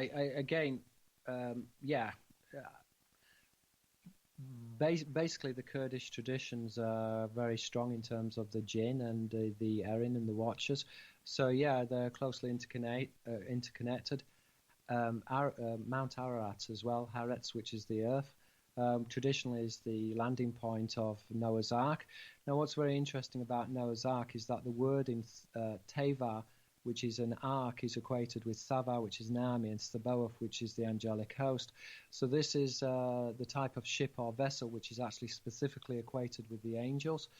So yeah, the kingdoms around that area are interconnected with the Babylonian kingdoms, and there seems to be this, if you like, this interface between these different traditions and the traditions of the Jinn. So yes, closely concordant.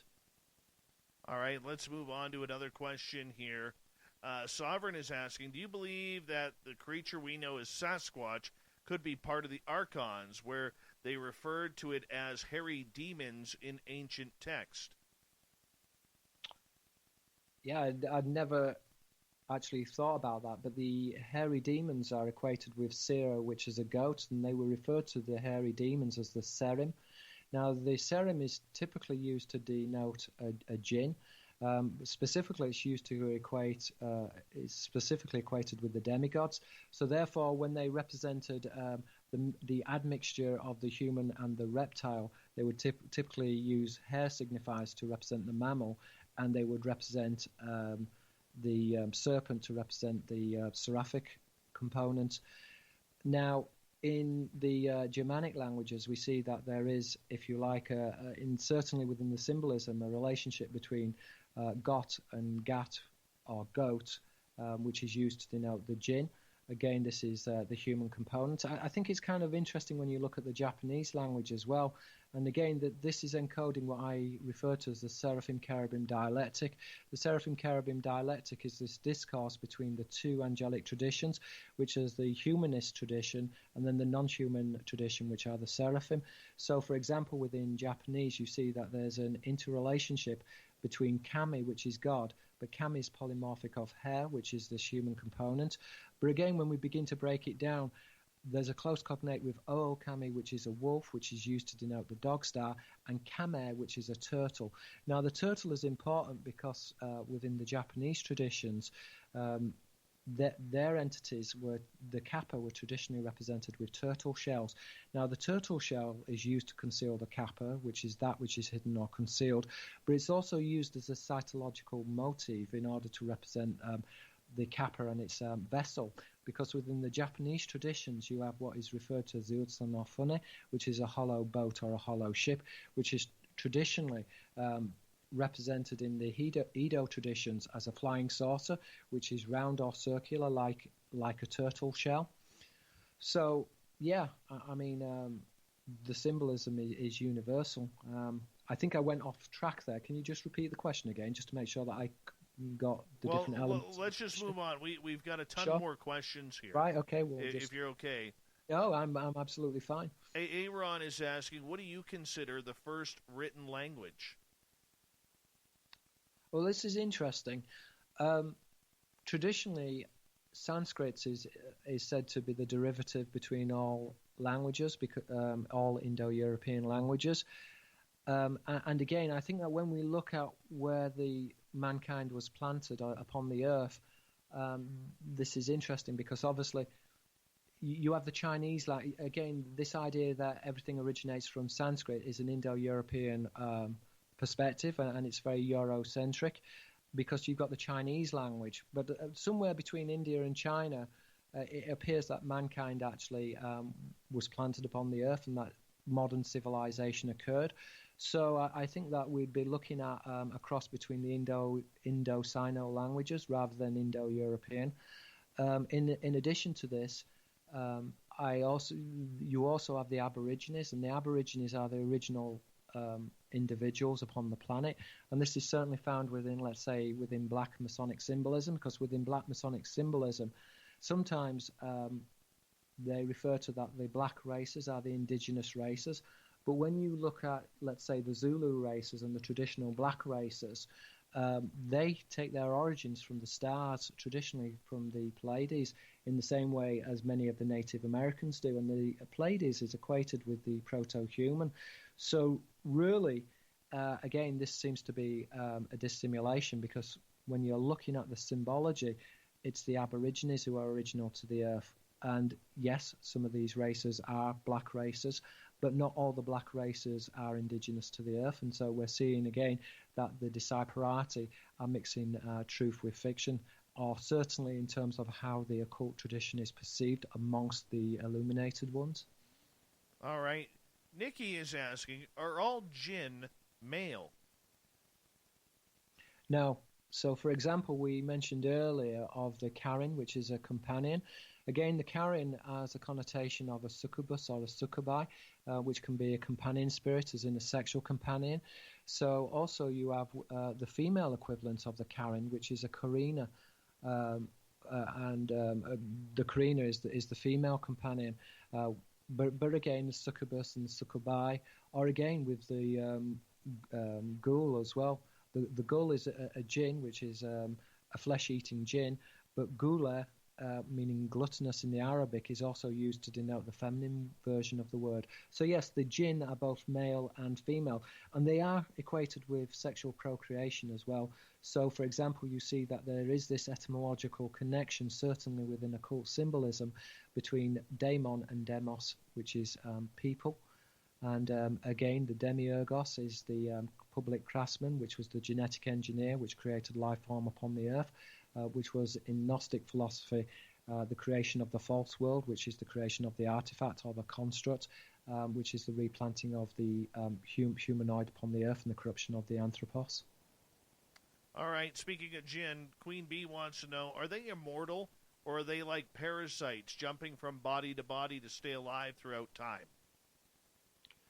No, the jinn have extended life expectancy, and the jinn are also physical as well, and this is made in accounts such as Libelius and Strobelius and in the Hermetical traditions. The jinn are said to be made from refined matter, and they have control over refined matter, and this control over refined matter is through refined learning, and therefore their ability to stay alive is through their understanding of matter.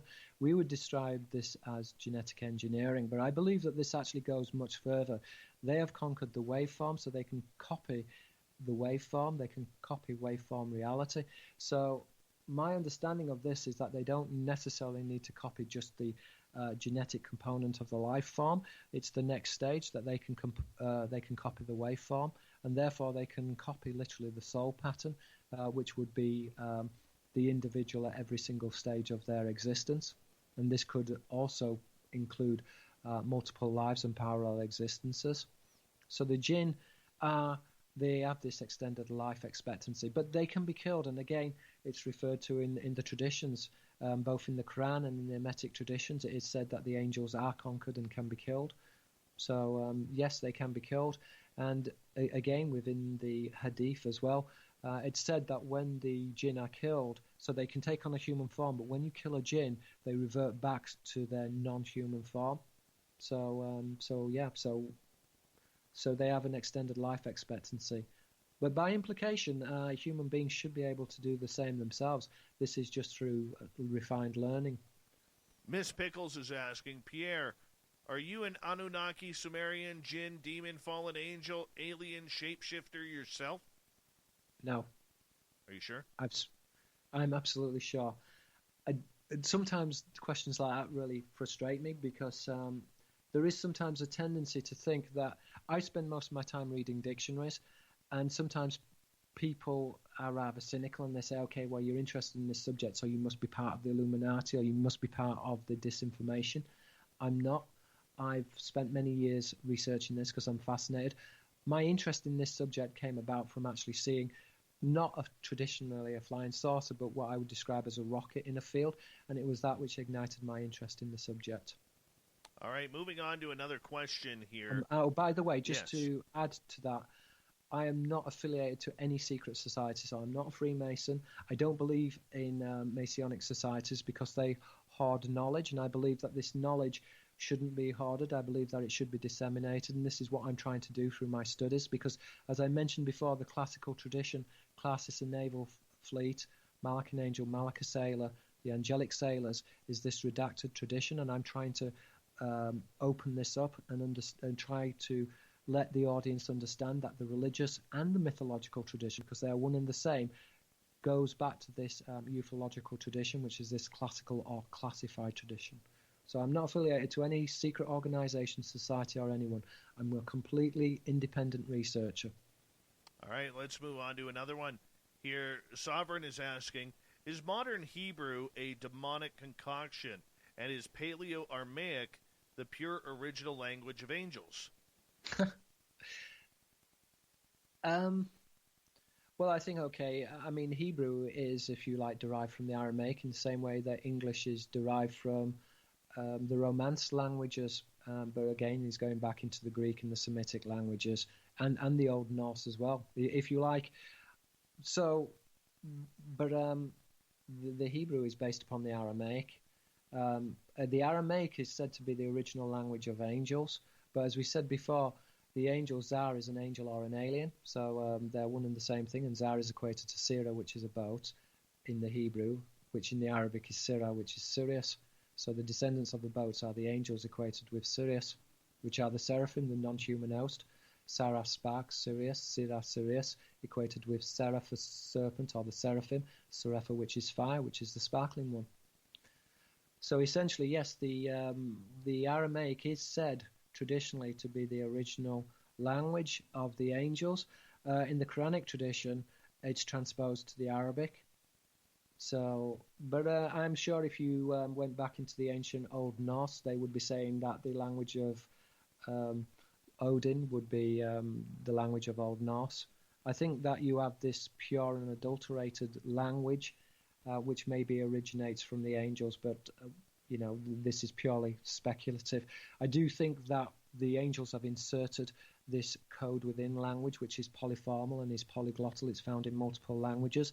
The intention is to encode themselves in the language. It's used as a signature within the language to denote themselves, but also it's used to control humanity because language informs behavior and it controls subliminal ideas and is correlated to the symbolic component to language and the way in which that is expressed, both in terms of how it's suppressed in the subconscious and then how it's manifested through the conscious mind. So yes, a complex question. All right, let's continue on. Armando wants to know, was Gilgamesh a hybrid, in your opinion? Well, he's described as a hairy man. Again, the symbology of the hairy man often denotes the ape, which is the humanist tradition. And I think that this is a good point for me to actually go into how the traditions are partitioned. So traditionally within the classical philosophy, you have the Pythagorean Euclidean tradition, which are the two main philosophical areas. Now, the Pythagorean tradition, Pythagoras, is the speaker of the Python. Python, a Python, is equated with Apollo, which is the ancient Greek word. Python, a Python, is a cognate of Pythagoras. So Pythagoras is the speaker of the serpent, which is the seraphic tradition. And this is contrasted with the Euclidean tradition. Now, Euclid, he actually wrote the treatise of geometry. And the word in Euclid comes from the word Euclides, which means good glory. We could describe this as renowned, really, because he was a renowned philosopher.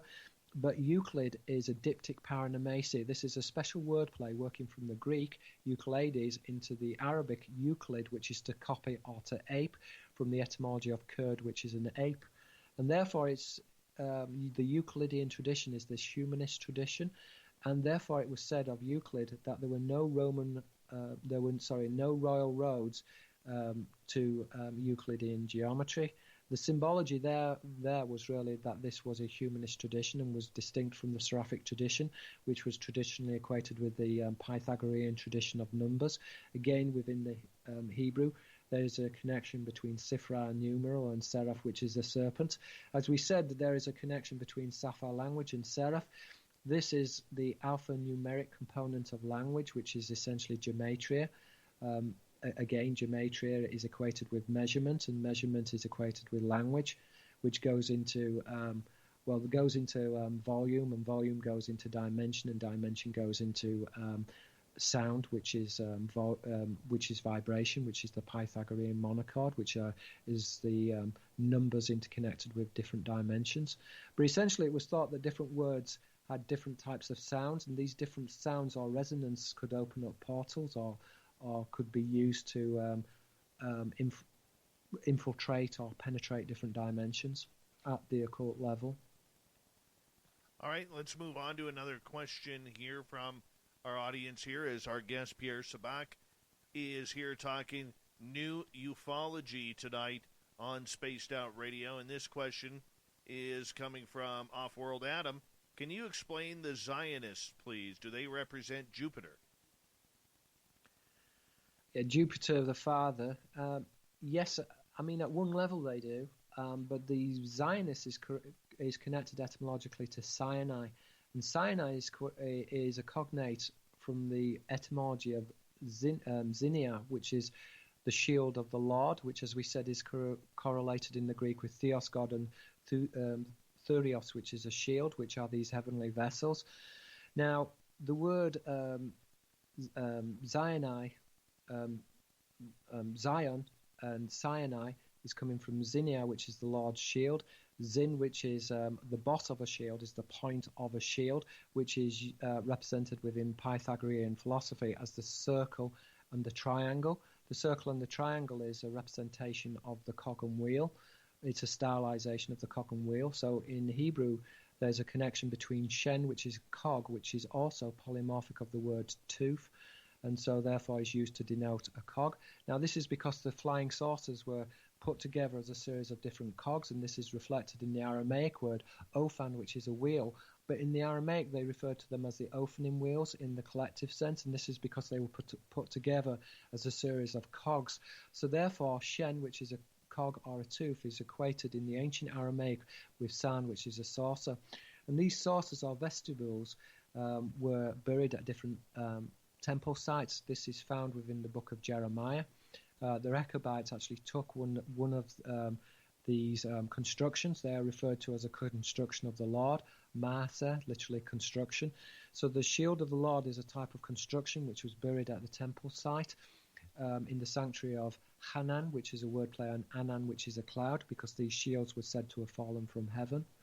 So yeah, I mean, that's some of the different ideas which relates to the symbology. Okay, moving on here, as we've got about 4.5 minutes to go before we're going to go to break at the top of the hour. This question comes from Cherie. Do the jinn hook into humans via their eyes most of the time? Yes. I think this is an important point.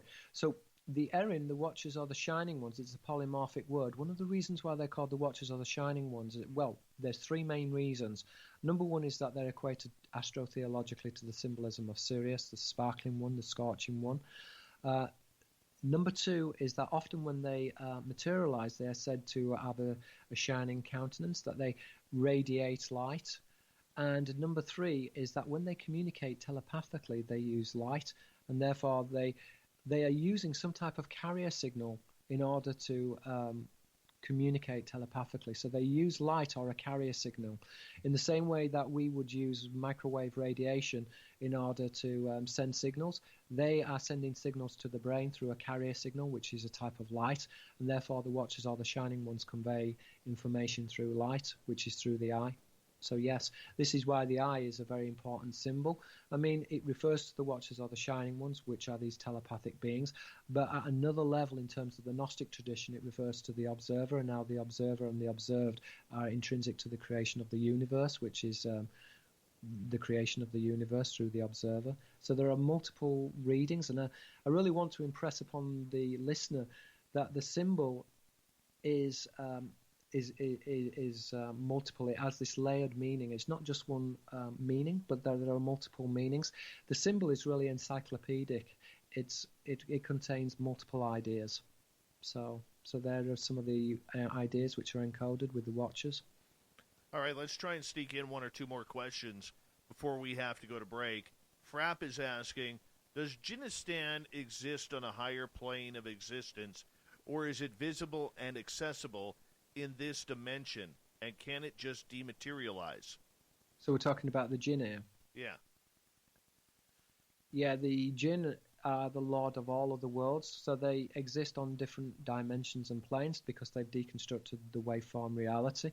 But they're no different to ourselves, and I want to try and impress this upon the audience because we are at the beginning of understanding waveform reality through using kind of sort of proton colliders and understanding the holographic nature of the universe.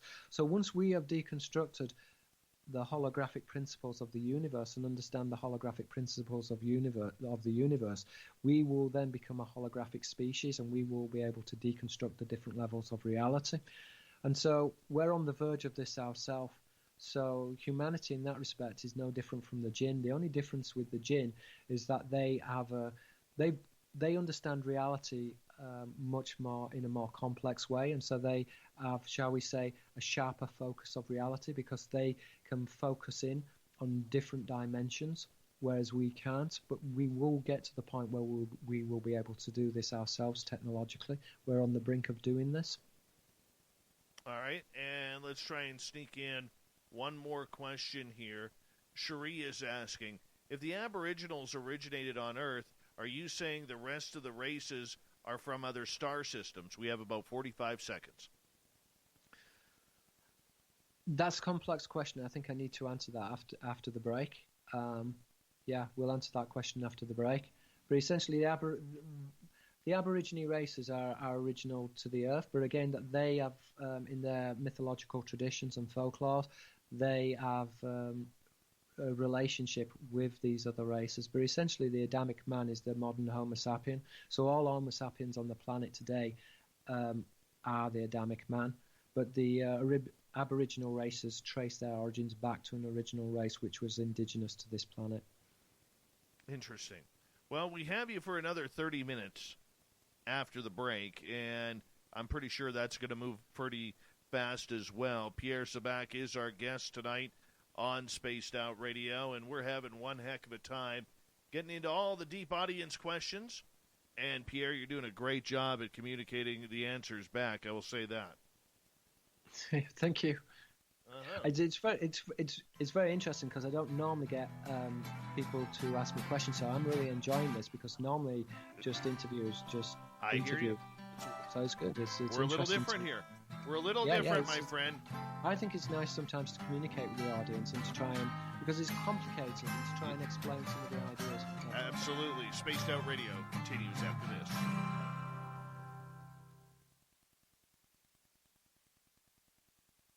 Yeah, this is awesome. But I'm going to just run and grab, take my dogs outside quickly. I'll be right back, okay? I'll do the same. Okay. The Space Travelers Club is a place where you can interact with other listeners, either live during the show or on our great forum. We want your stories, pictures, comments, and ideas. You'll get live video streams, exclusive content, and be a part of our newsletter. Stay in touch with everything SOR. The Space Travelers Club is just $5 a month at spacedoutradio.com. The party is always on. The Bruce Wayne Theater is where you can visit the West Coast. Open until 2 a.m. nightly. The Moose brings up the rock while serving some of the best rated food in the city. The menu starts at $6.95. Why party anywhere else in the when the Moose is ready? Get your horns up and rock with the Moose.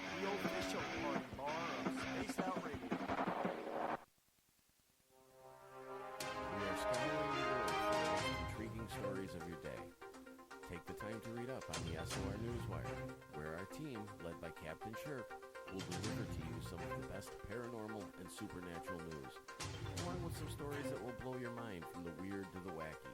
It's the news outside the news that piques interest, and that's what we're looking to deliver to you.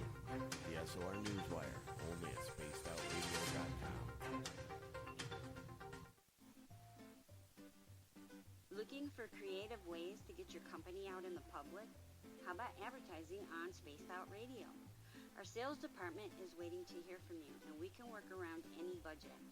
From commercial spots to banners to special promotions, there are many opportunities to get your name and product out to our SOR listeners.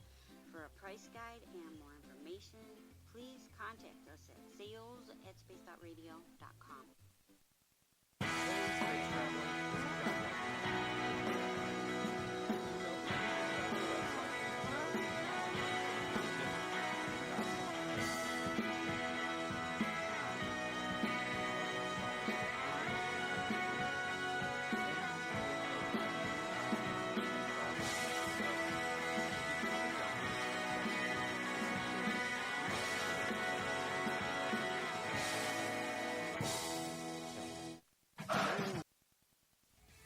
Entertainment online for Spaced Out Radio. I'm Amber Beckrood, and I want to invite you to subscribe to our YouTube channel and check out Cryptid Tales, where I will take you on a journey into some of the strangest legends and lore from around the world, relaying the stories to you of the strange creatures and experiences that people have had throughout time. You can find Cryptid Tales at youtube.com/spacedoutradio, and while you're there, don't forget to check out our free archives and leave a comment. See you there. We all know on Spaced Out Radio we love a good beard and mustache, so why not take care of your facial hair with Mighty Moose Beard Oil? Made in Canada, we're taking care of beards and stashes around the world.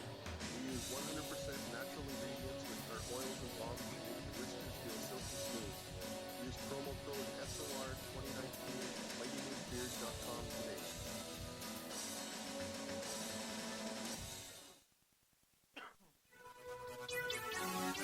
Friend, I am back. And if you're in our YouTube chat right now, the chat is moving pretty fast, so I will ask you, to repost your questions, and that would really help me out, if you don't mind. I know it's a pain in the butt, but I would appreciate that. Thank you. Thank you very much. By the way, if anybody wants to know, it's minus 11 Celsius, 12 degrees Fahrenheit outside SOR studios right now. It's cold. It's what we call cold. Yeah.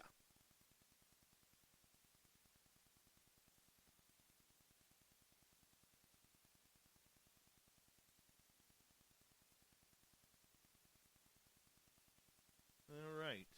We have about just under 90 seconds left.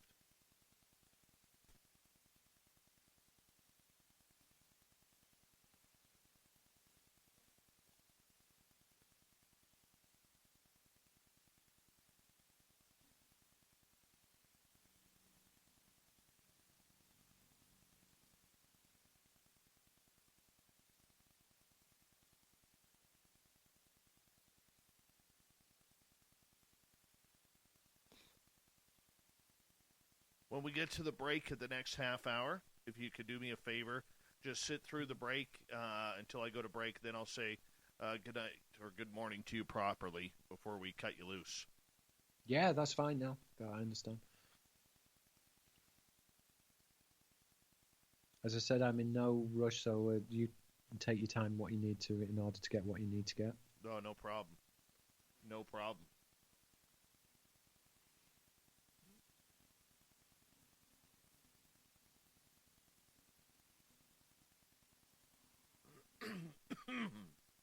All right. Just get ready to go here.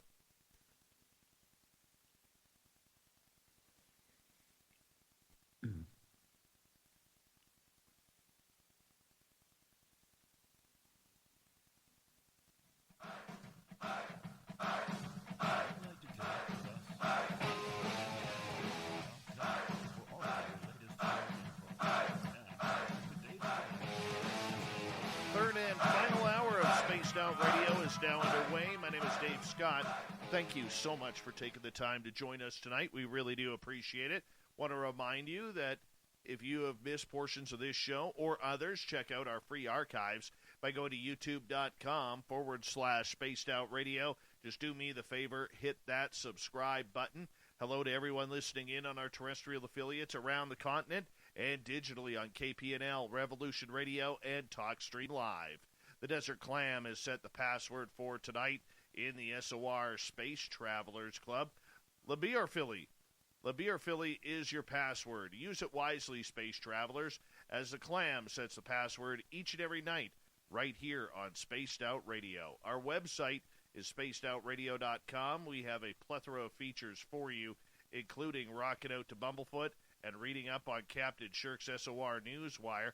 Follow us on Twitter at Spaced Out Radio and on Instagram at Spaced Out Radio Show. For the final time tonight, we introduce Pierre Sabak.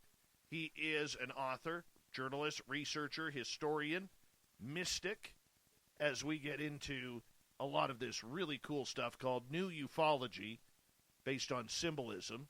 His website, pierresabakbooks.com, where you can find all of his literature. Pierre, welcome back. Yeah, it's great. Thank you for having me back. Brilliant. Oh, no problem, no problem. Cherie has a question here for you, and she is asking, do you think that the Earth's grid or the universal grid has been infected with AI or some other virus that has compromised a large percentage of humanity? That's a very interesting question. I think when you're dealing with the carry, which is telepathic, it does actually infer that these beings do have the ability to control people telepathically, and this is also found in terms of their machines as well, because within the biblical traditions of the Ophanim wheels, which is used to denote an angelic carrier, sometimes this is represented as a throne or a throne chariot. But these wheels are described as being controlled through the intellect or through the spirit, Ruach, which is a spirit. And so in many respects, their flying saucers are teleological devices which are controlled through the mind. Now, this is important because they can control human minds. I don't think that this is a new thing. I think this is very, very ancient. They have the ability to read the thought forms of not only just the human being, and therefore psychologically they understand human beings better than the human animal itself, but they have the ability to read all patterns within nature, which would be, for example, what the ant thinks or how the ant perceives the world. So they have this data and they can assimilate this data, and I think that they're very interested in emergent systems. They're interested in evolutionary cycles. So yes, I think that's at one level.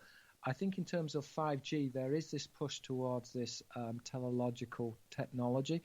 I suspect that this technology is from these beings, and that there is an attempt to use telepathic technologies. I don't think that this, it's certainly found within, let's say, researchers like Farrell. He talks about this. Also, authors like Neil Haig as well. He wrote a book called Orion's Door. This is an excellent book.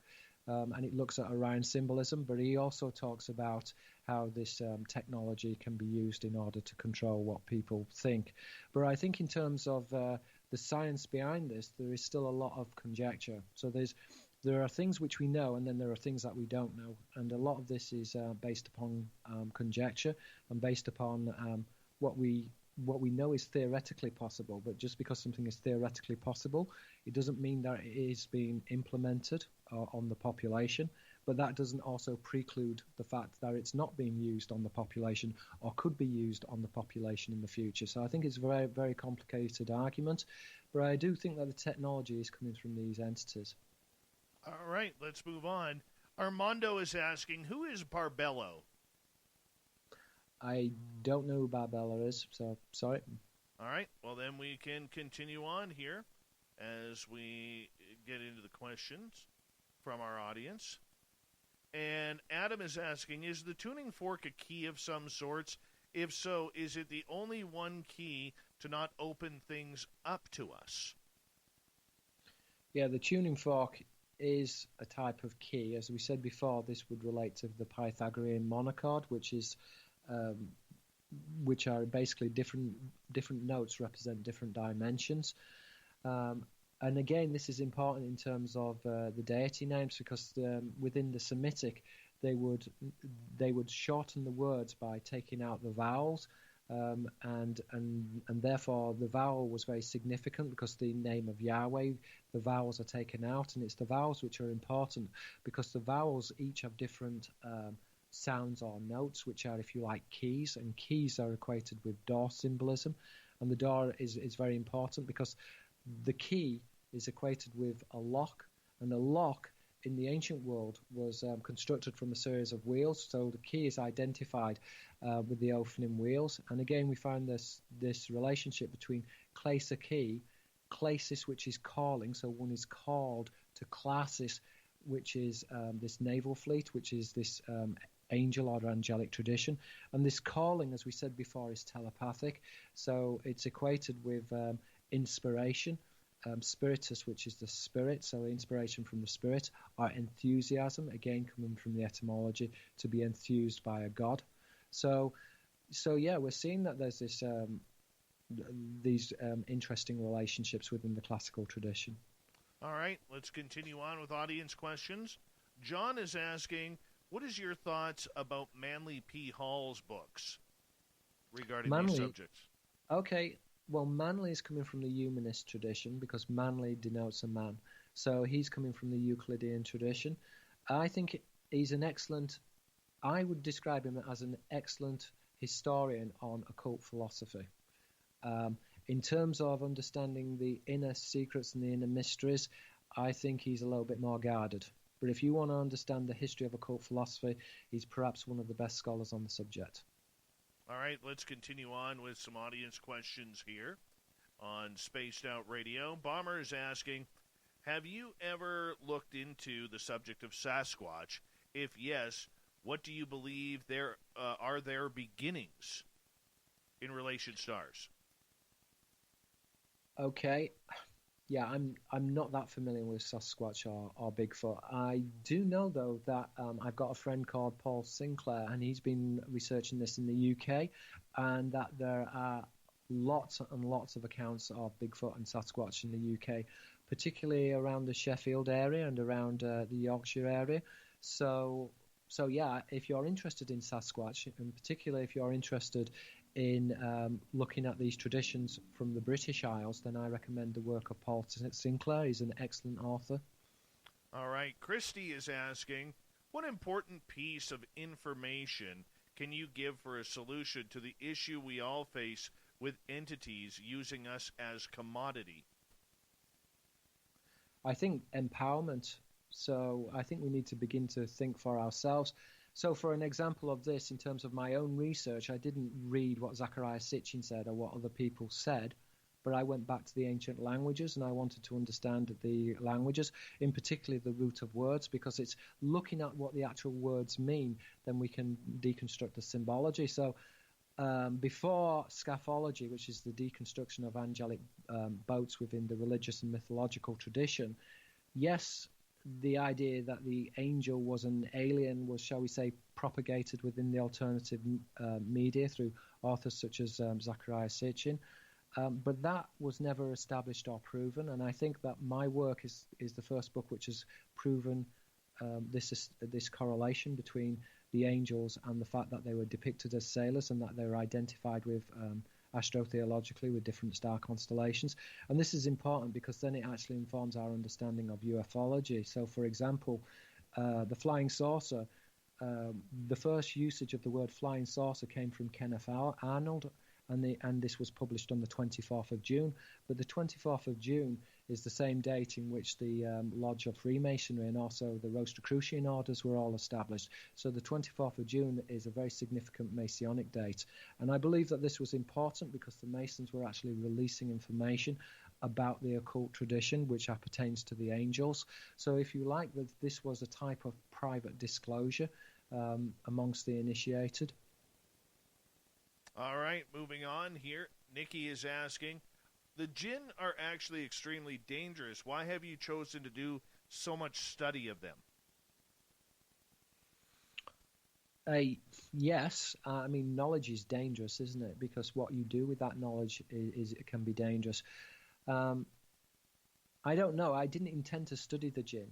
I mean, I intended to understand what the flying saucer was, and I thought I could try and understand that better because of what I saw as a child. I wanted to understand that. I think when I started researching this, I just didn't think that there would be any answers. I thought that this was a mystery. And again, I think that this is due to disinformation because the flying saucer is called an unidentified object, but this is really a new word which came from Blue Book, and I think that this was used in order to mystify the flying saucer, in order to make the flying saucer unassailable. And I think that when we begin to look at the ancient symbolism of the flying saucer, it can be understood, it can be deconstructed, it can be pigeonholed, it can be categorized. And indeed, the ancients did categorize the flying saucers. They represented them as the opening wheels from the root pana to turn. So these were spinning wheels, which were equated in the symbolism with chariots. Again, they were equated with the thrones, when the throne is often combined with the wheel and the serpent, which denotes the seraphic host. And again, even within the representation of, let's say, redemption as well, in the theological tradition, you have something which is known as numismatology, which is the symbolism of money. But within the ancient symbology, the coin traditionally has a serrated edge, which is a type of cog, which is used to denote the opening wheels. And this idea of purchasing redemption for sin is going back to the worship of these vessels, which are found even within our financial systems of money, which are denotational of deities, hence the connection between numen, a deity, and numos, which is a coin. So, it's very ancient. Okay, moving on here, as we got a question from Queen Bee. Do you know anything about the Vril? Are they fey or real? Vril, no, I know very little about this. They're from the German times, Nazi Germany, around World War II. Well, my guess is that they would be connected to the jinn. Again, the Indo-European root of the word fairy is connected to peri, which is the Persian word for a jinn or a fairy. But the word fairy, again, is very closely synonymous with the seraphim, which is found within the polyglottal symbolism. So in English, there's a connection between fairy, fiery, and ferry.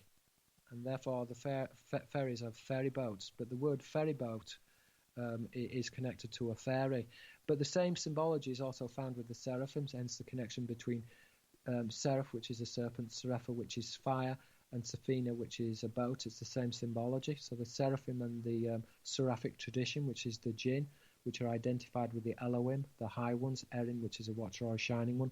These are all interrelated traditions, and they go back to the scaphological tradition. All right, moving on here, as we have another question from... Oh, this chat room is moving so darn fast right now. Let's get to Frapp. Do you think the jinn constructed the pillars of Irem, the lost city in the Rub al-Khala desert? And do you think that could be a real portal to the land of Jinnistan? Okay. I kind of, when we're dealing with archaeology, I have a problem with this idea that somehow the jinn built all these ancient monuments, whether it's pillars or pyramids. I think that the jinn and the angels, the deities, the Elohim, they gave mankind the knowledge in order to engineer. But this knowledge was then, what they did is they set up the hardware and then they let the software run itself. And they do intervene because I think that they're interested in effectuating evolutionary cycles. So they can do this by depressing the economy or through warfare, etc. And they do this in order to encourage emergent systems. But I think when you're looking at certainly the pyramids, and this is not the pillars, but I think the analogy runs true. The pyramids were built through this knowledge. But this would be the same if we said about the World Trade Center. You know, in a couple of 100 years' time, people say, oh, yeah, did the jinn build the World Trade Center? No, but the same knowledge which was used to build the World Trade Center was also the same knowledge used to build the pyramids. And this comes from an ancient knowledge. But as I said, the jinn are interested in these evolutionary cycles. So they're interested and they've planted humanity in different races on different planets. And what they're doing is they're using emergent systems, and they're interested in knowledge, because knowledge is the common currency of the universe. And I think that they're a predaceous species, and what they're doing is they're mining intelligence. And so they're encouraging these emergent systems in order to mine our intelligence. And so therefore they're learning from us in the same way that we're learning from them. It's a two-way process. Very cool. Very cool. Let's move on here on Spaced Out Radio. And I'm just scanning for more questions here. Greco is asking on Twitter at hashtag Spaced Out Radio, are the jinn potentially responsible for what we look at as the Mandela effect? Potentially, yes. The Mandela effect is where things materialize in different dimensions, and therefore, well, I think there are different ideas on this. Does the Mandela effect just go back to memory? And we know that memory can be conditioned through language, so therefore you can change memories through language. That is obviously one possible interpretation.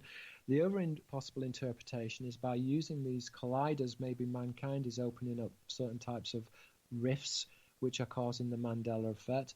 And the other interpretation is that the jinn in some way are trying to control different multiple realities.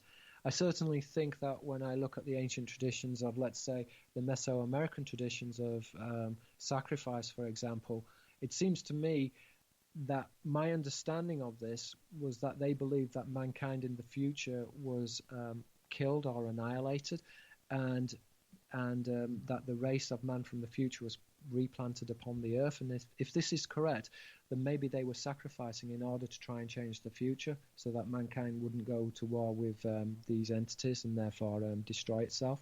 But again, this is conjecture based upon some of the Mesoamerican traditions which I've read about. But again, the Mesoamerican traditions are not really my expertise.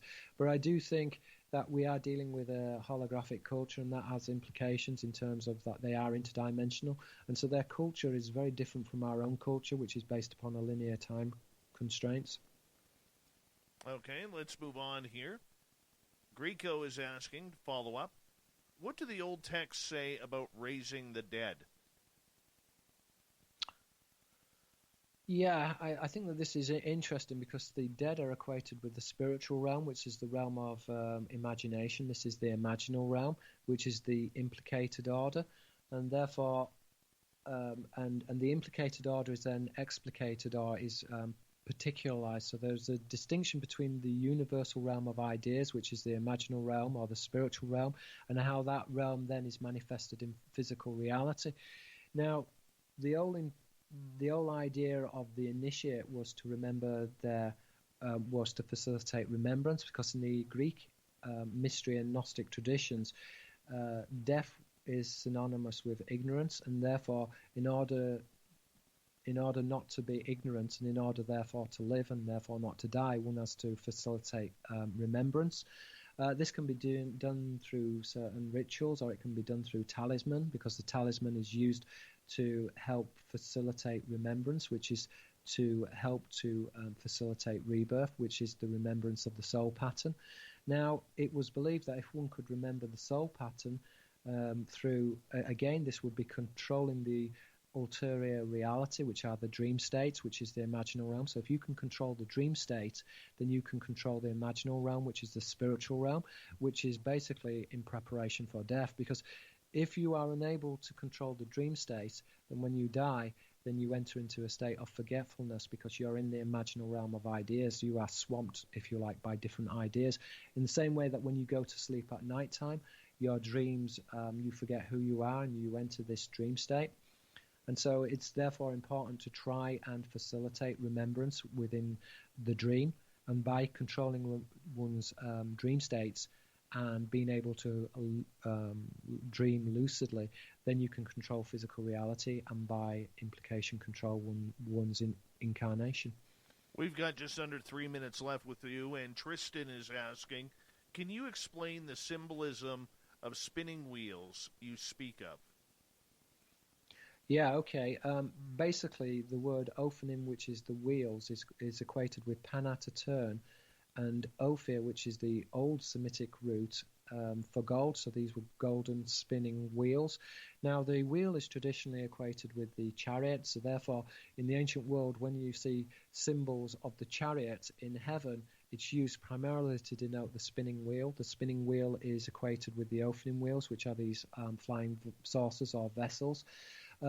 In contrast to the spinning wheel, you also have the shield, which is identified with ship symbolism. So there's a correspondence between Opelon, a shield, and Pleon, which is a boat. And the two devices is used primarily within the ancient world to represent a flying saucer, particularly to represent the angels, which are identified with this naval retinue or this naval host, which are deemed to be this invading host, this invading army. So that's the symbolism of the wheel, but it does intersect also with the symbology of the cog, and the cog therefore interconnects with the idea of the tooth and the planting of teeth, which is the planting of the human race. But the Arabic word nab, which is a tusk, is correlated with nabi, which is a prophet. The tusk was used as a writing implement to contain ink. But the tooth is also concordant with, as we said before, the tooth of a wheel, which is used to denote the opening wheels, which can be represented as a boss of a shield, which is the spike on a shield, which is identified with the aegis and the host, or the angels and their flying shields. As we said earlier in the program, we said there was a connection between the jinn, Janna to hide or to conceal, Junna a shield, and Jen a serpent or worm, which is denotational of the seraphic host. So yeah, I mean that's essentially it. But again, the chariots can also be represented as the thrones, and the thrones are these flying thrones, which again is really another representation of the wheel. It's connoting the chariot, which is the wheel, the spinning wheel. All right, my friend. Well, I want to just say thank you so much for coming on Spaced Out Radio tonight. Let everybody know where they can find your books. Okay, yeah, it can be found at Pierre Sabak Books. There you can buy Holographic Culture, which is a deconstruction of the scatological tradition, which is the symbolism behind angelic boats within the ancient mythology and religion. Also, I wrote the book The Murder of Reality, which looks at the ancient mystery religions and the worship and veneration of the serpent. If anyone's unsure about which book to buy, then probably the most comprehensive book is my most recent book, Holographic Culture, but they're both pretty comprehensive. I would also just like to mention that there are a few authors who I would also like to mention, British authors. There's Philip Kinzella's work. His work is excellent. I definitely recommend that you check out his work. Also, Neil Haig, Orion's Door. That's another interesting book. And Paul Sinclair as well. Appreciate that, Pierre. Coming up next, we have the SOR Newswire and the Thought of the Day. Stay tuned. Spaced Out Radio continues after this.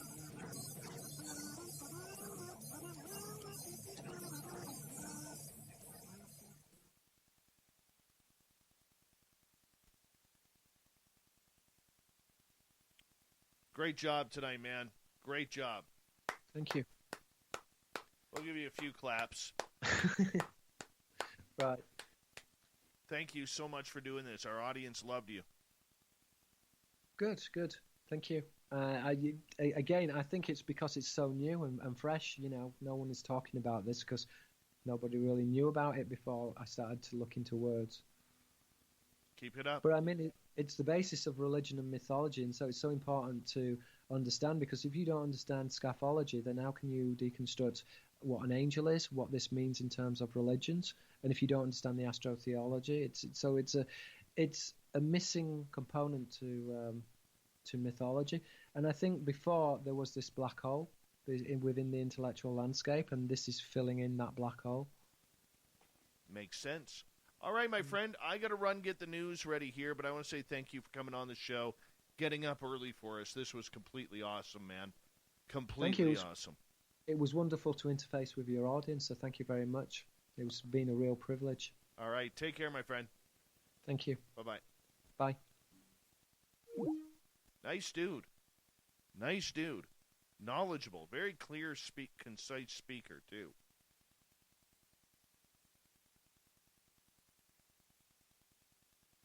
Very clear and concise.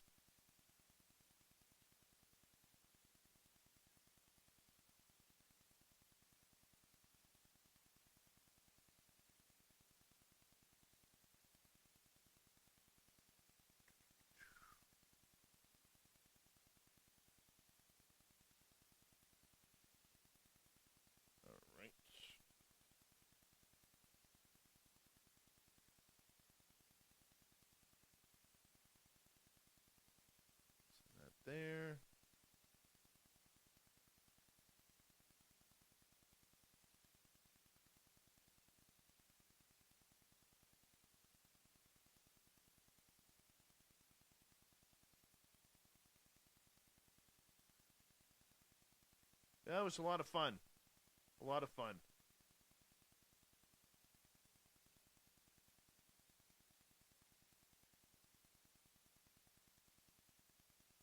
There was some serious woo in there. Serious woo.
I'm tired.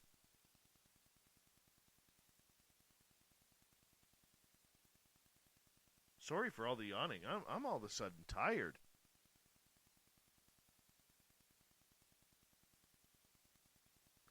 Reminder to all of you that the lovely and talented Geraldine Orozco has a conference coming up for free on Saturday. This Saturday, the 23rd, 7 a.m. Pacific, 10 a.m. Eastern, it starts. The Higher Self Expo featuring Geraldine Orozco, Daniel Winter, Lori Ladd, and Zane Daniel. You go to the website, higherselfexpo.com. You register for free, and they're going to be able to get you on in there. You're in for a great day of your Zen, your Chi, and some Woo. Hey, it's free. Why not take advantage of it? Go register at higherselfexpo.com today. Thank you to Cat Chaser for being our super chatter of the night. We really do appreciate it. They're awesome, Cat Chaser. Thank you so much. Thank you to everybody who's given us a thumbs up, thumbs down, and hit that subscribe button tonight. We really do appreciate it. Love the support. Love it.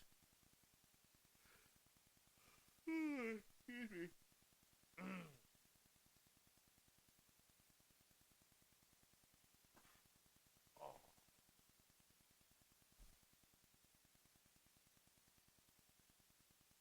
Here we go.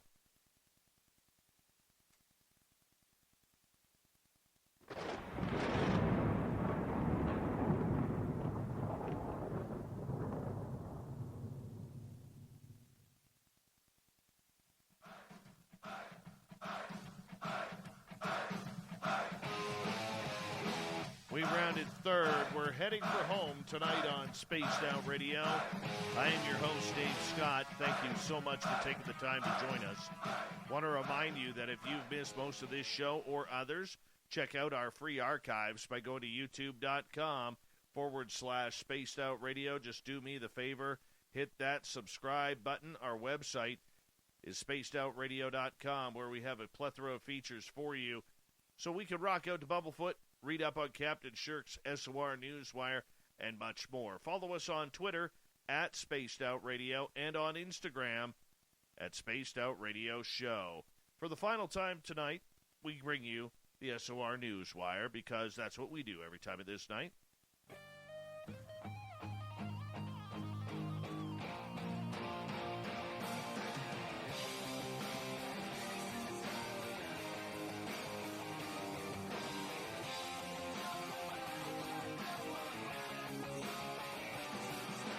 The news is always changing, which is why we bring you the SOR Newswire at the back end of every show, where we get to the weird, the strange, the wacky, and sometimes the legendary. Skinwalker Ranch, Bigelow Industries, NIDS, and so much more. You know who we're talking about. Robert Bigelow, yes. A great interview by Mystery Wire's George Knapp, the legend himself, and Las Vegas entrepreneur Robert Bigelow, who announced the creation of a new project called the Bigelow Institute for Consciousness Studies, which hopes to stimulate new research into the survival of human consciousness beyond death. In this interview, Bigelow shared with Knapp the personal experiences and losses that have prompted his interest in life after death, as well as UFOs.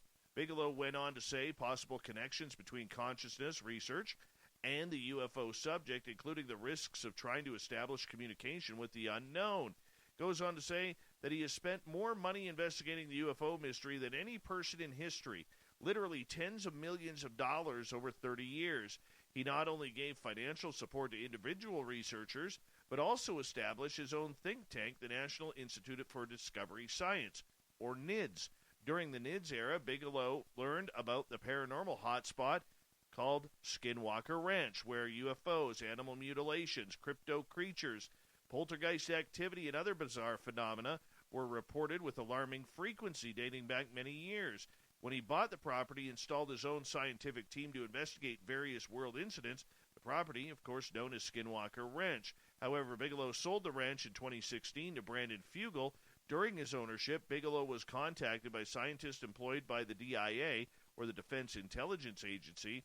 The conversations between the two men eventually led to the creation of a special research funded by the Pentagon called OSAP, which eventually formed into ATIP, which of course led to Luis Elizondo and the boys, who eventually formed the TTSA.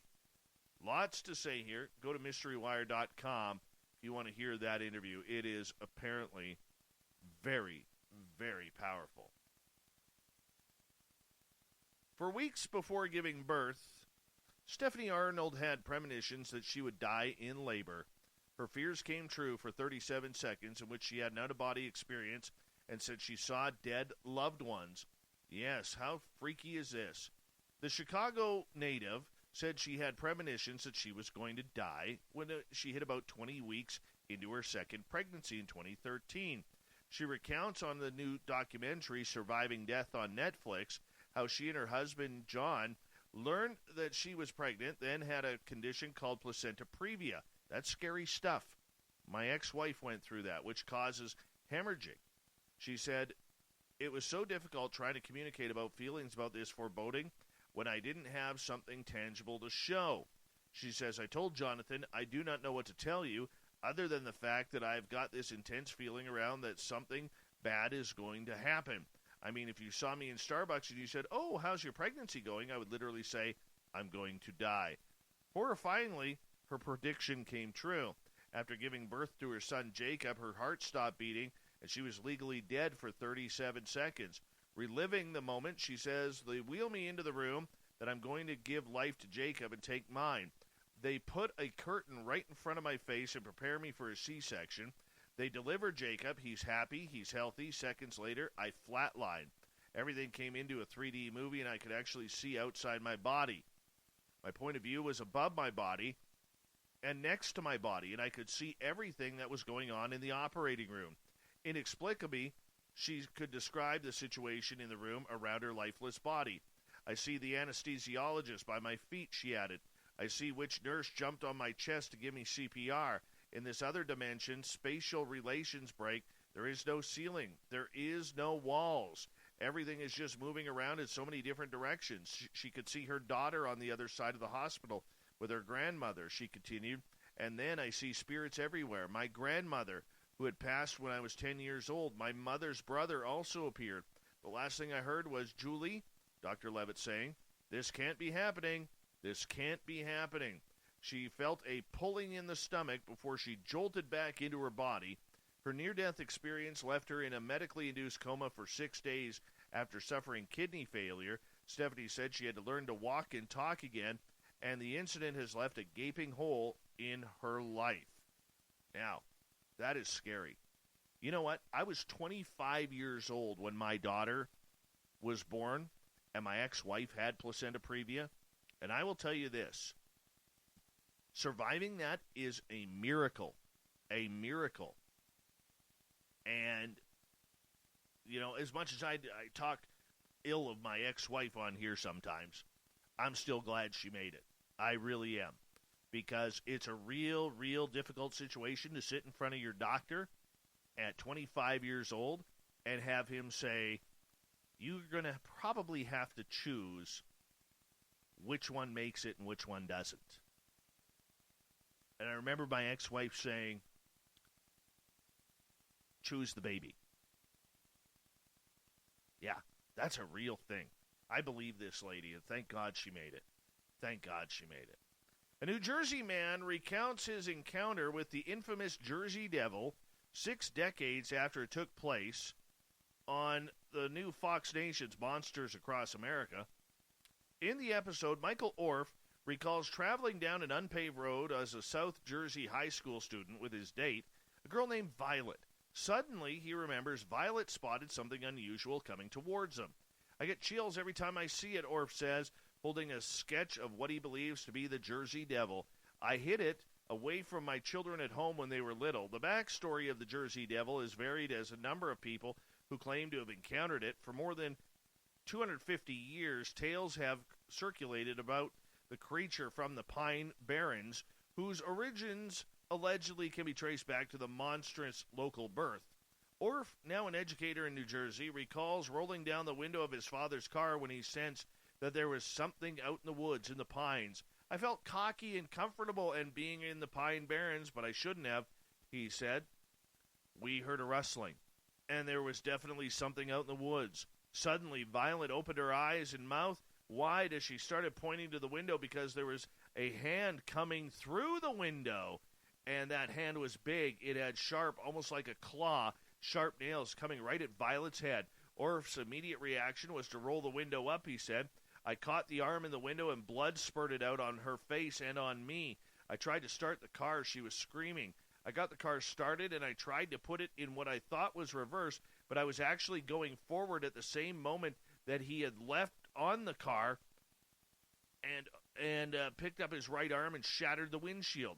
Orff adds that the creature finally tumbled off the car after he put it in reverse, allowing the teenagers a narrow escape from an experience that continues to haunt them more than 6 decades later.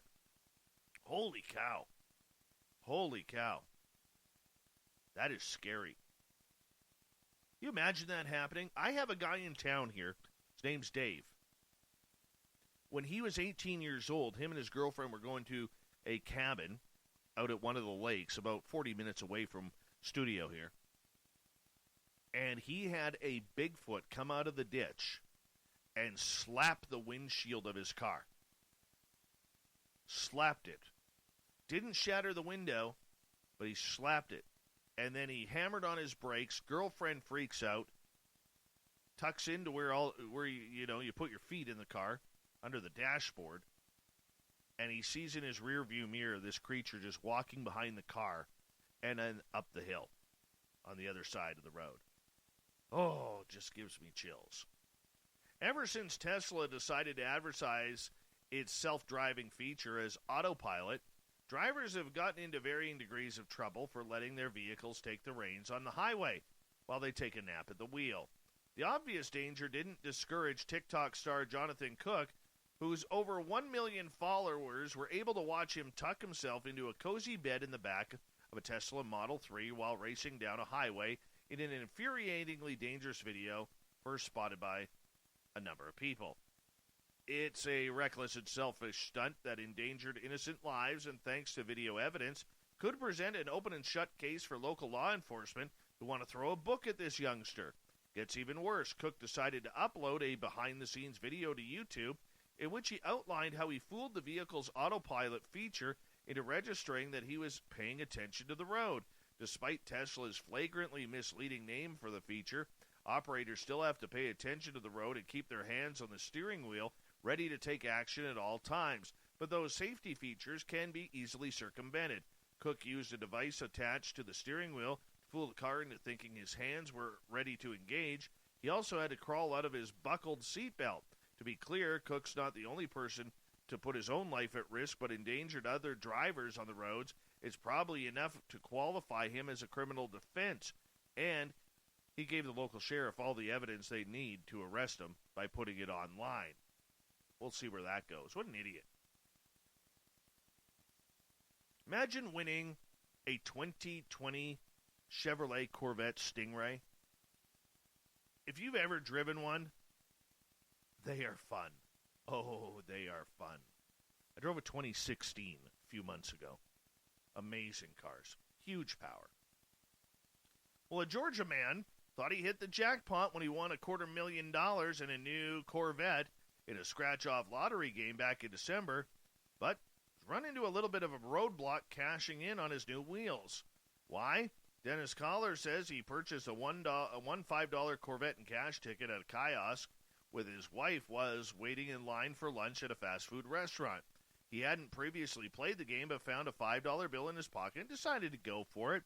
Contest promised $250,000 plus enough to buy a fully loaded Stingray and cover the taxes and fees, and he gets to keep the difference if anything is left over from the $107,000 allotment for the car. However, the lottery hadn't secured any cars for the 4 winning tickets that were printed ahead of time, and when Collar reached out to a dealer, the company handling the payout suggested, Five Star Chevrolet in Warren Robins, it was asking $10,000 over the list price, which was a base price of $59,995. Chevrolet had hoped to build 40,000 Corvettes in 2020, but production was stymied because of Corona and shut down, and a United Auto Workers strike as well. That didn't help. So Collar balked at the markup, which another winner had previously paid. A five-star representative said that they had actually lowered the price adjustment from the region's going rate of $25,000 to accommodate the lottery, which hadn't reached out prior to creating the game. Collar, who is a used car dealer himself, said he was disappointed that the Georgia Lottery didn't have any agreements in place before launching the Corvette and cash game, and has been trying to track down a car on his own at an acceptable price. After he shared his story, on a Corvette Facebook group, the post went viral. Of course it did.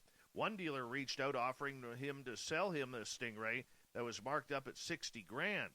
So far, Collar's only been able to find one at list price, and that's in South Carolina, but he won't be able to take delivery until fall, so he's still weighing all of his options, but he did get the $250,000, so that's pretty good. Colombian drug lord Pablo Escobar was not a nice man. We all know about that. Although he did use his dirty money to build houses and community projects in poor areas of his country, he was also directly responsible for hundreds, if not thousands, of murders. Although Escobar has now been dead for almost 2 decades, his legacy does live on in some areas. Yeah, some remnants of his Medellin drug cartel still exist, like buildings he had constructed, but there's another thing he left behind that's starting to cause problems in Colombia. Not talking drugs, guns, or murders, talking hippopotamuses. Yes, Escobar had a penchant for exotic animals, and since he was one of the richest people in the world at the height of his power, bringing in an estimated $70 million per day, he could indulge in his love of strange creatures. His private escape included an entire zoo filled with elephants, antelopes, exotic birds, ostriches, and hippos. But when he died in 1993, no one was left to take over the animals. Most of them were removed to other parts of the world or unfortunately put down, but not the hippos. Officials at the time deemed them too aggressive and difficult in size to move, so they were left to their own devices. The general assumption was that they'd probably soon die off. Instead, the exact opposite has happened. Now there's hordes of hippos threatening Colombia's ecosystem. Yeah, scientists are warning that unless the cocaine hippos are sent to join their previous owner, that there's going to be a bigger problem. They say that the hippos are breeding at an uncontrollable speed, and unless something is done, they'll reach dangerous numbers within the next 20 years. According to the researchers of environmentalists, they say there's somewhere between now 80 and 100 hippos roaming Colombia, all descended from Escobar's 4 beasts. They have spread far and wide from Escobar's old estate and are constantly claiming more ground along the Magdalena River. They have no natural predators, and so the hippos are free to keep making babies, most of whom survive to adulthood. Experts speculate that there could soon be 1,500 hippopotamuses in Colombia. Right now, the authorities don't consider the species a problem, but in the future, when there are 400 to 500 hippos, it could represent a threat to the survival of other species that feed in the same area. Look at that. That is just incredible. Just incredible. Let's send Bigfoot and Dogman down and do a little hippo hunting. What do you think? Thought of the Dave happens every night at this time, where we ask a question on our Facebook and Twitter pages, then read your responses on the air because we love the audience participation around here. Today's Thought of the Dave is as follows.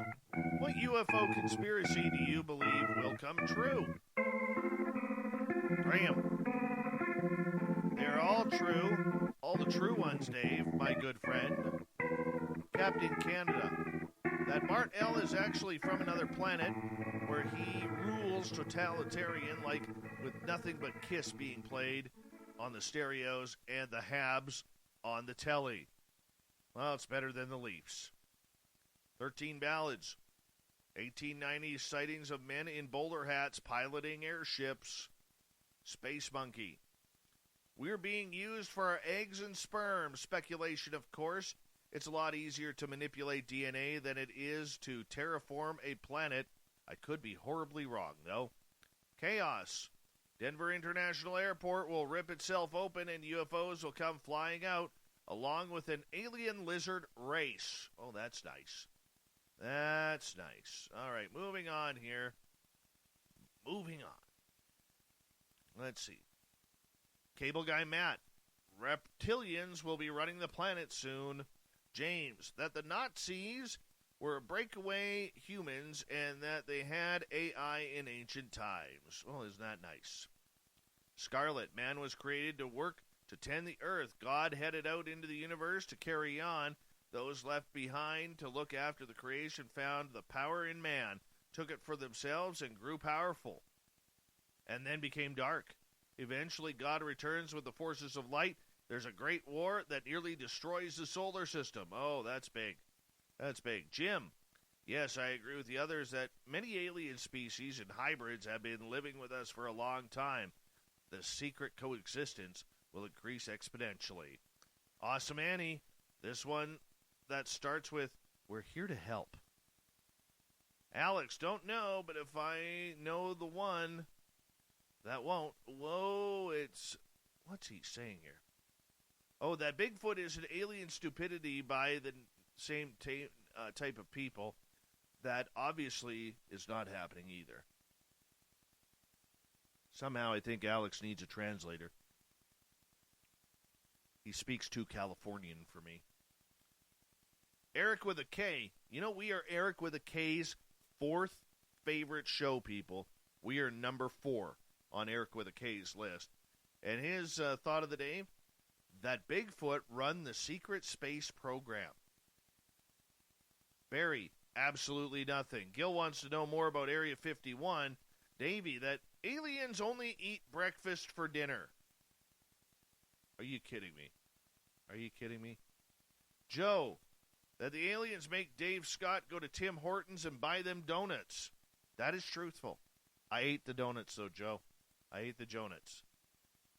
Kira, hybrid human ETs living amongst Earth. Jack, I've seen more and more evidence of the secret space program. Getting back to these donuts. Joe, I didn't bring donuts for the alien. I did not. You gotta stop putting words in my mouth. Literally, I got a donut for myself and an ice cap, then went to see the aliens. That's what happened. And that's what I'm sticking with. Thank you to everybody participating in the Thought of the Dave. We'll do it all again tomorrow. And big thanks to Captain Shirk for the SOR Newswire, which can be found on our website, spacedoutradio.com. And to our guest tonight, Pierre Sabak, for talking new ufology, ancient symbolism, occult. Yeah, it was a weird one tonight, but man, was it good. We were lucky to have him. Thank you, Corns, for another great booking. Of all the streaming services out there, only one is different. Discovery Plus. It's the greatest collection of real-life entertainment on the planet. 55,000 episodes of food, love, true crime, home, from networks like TLC, HGTV, and tons more. Yes! With stars like Chip and Jo, an exclusive new series from 90 Day Fiancé, all in one place. Bam! Discovery Plus. Stream now. Stream what you love. Imagine the greatest collection of real-life entertainment on the planet, all in one place. Go ahead. Dare to stream with Discovery Plus. 55,000 episodes from networks like TLC, HGTV, Food Network, and more. If you can dream it, you can stream it. See what I did there? Discovery Plus. Stream now. Stream what you love.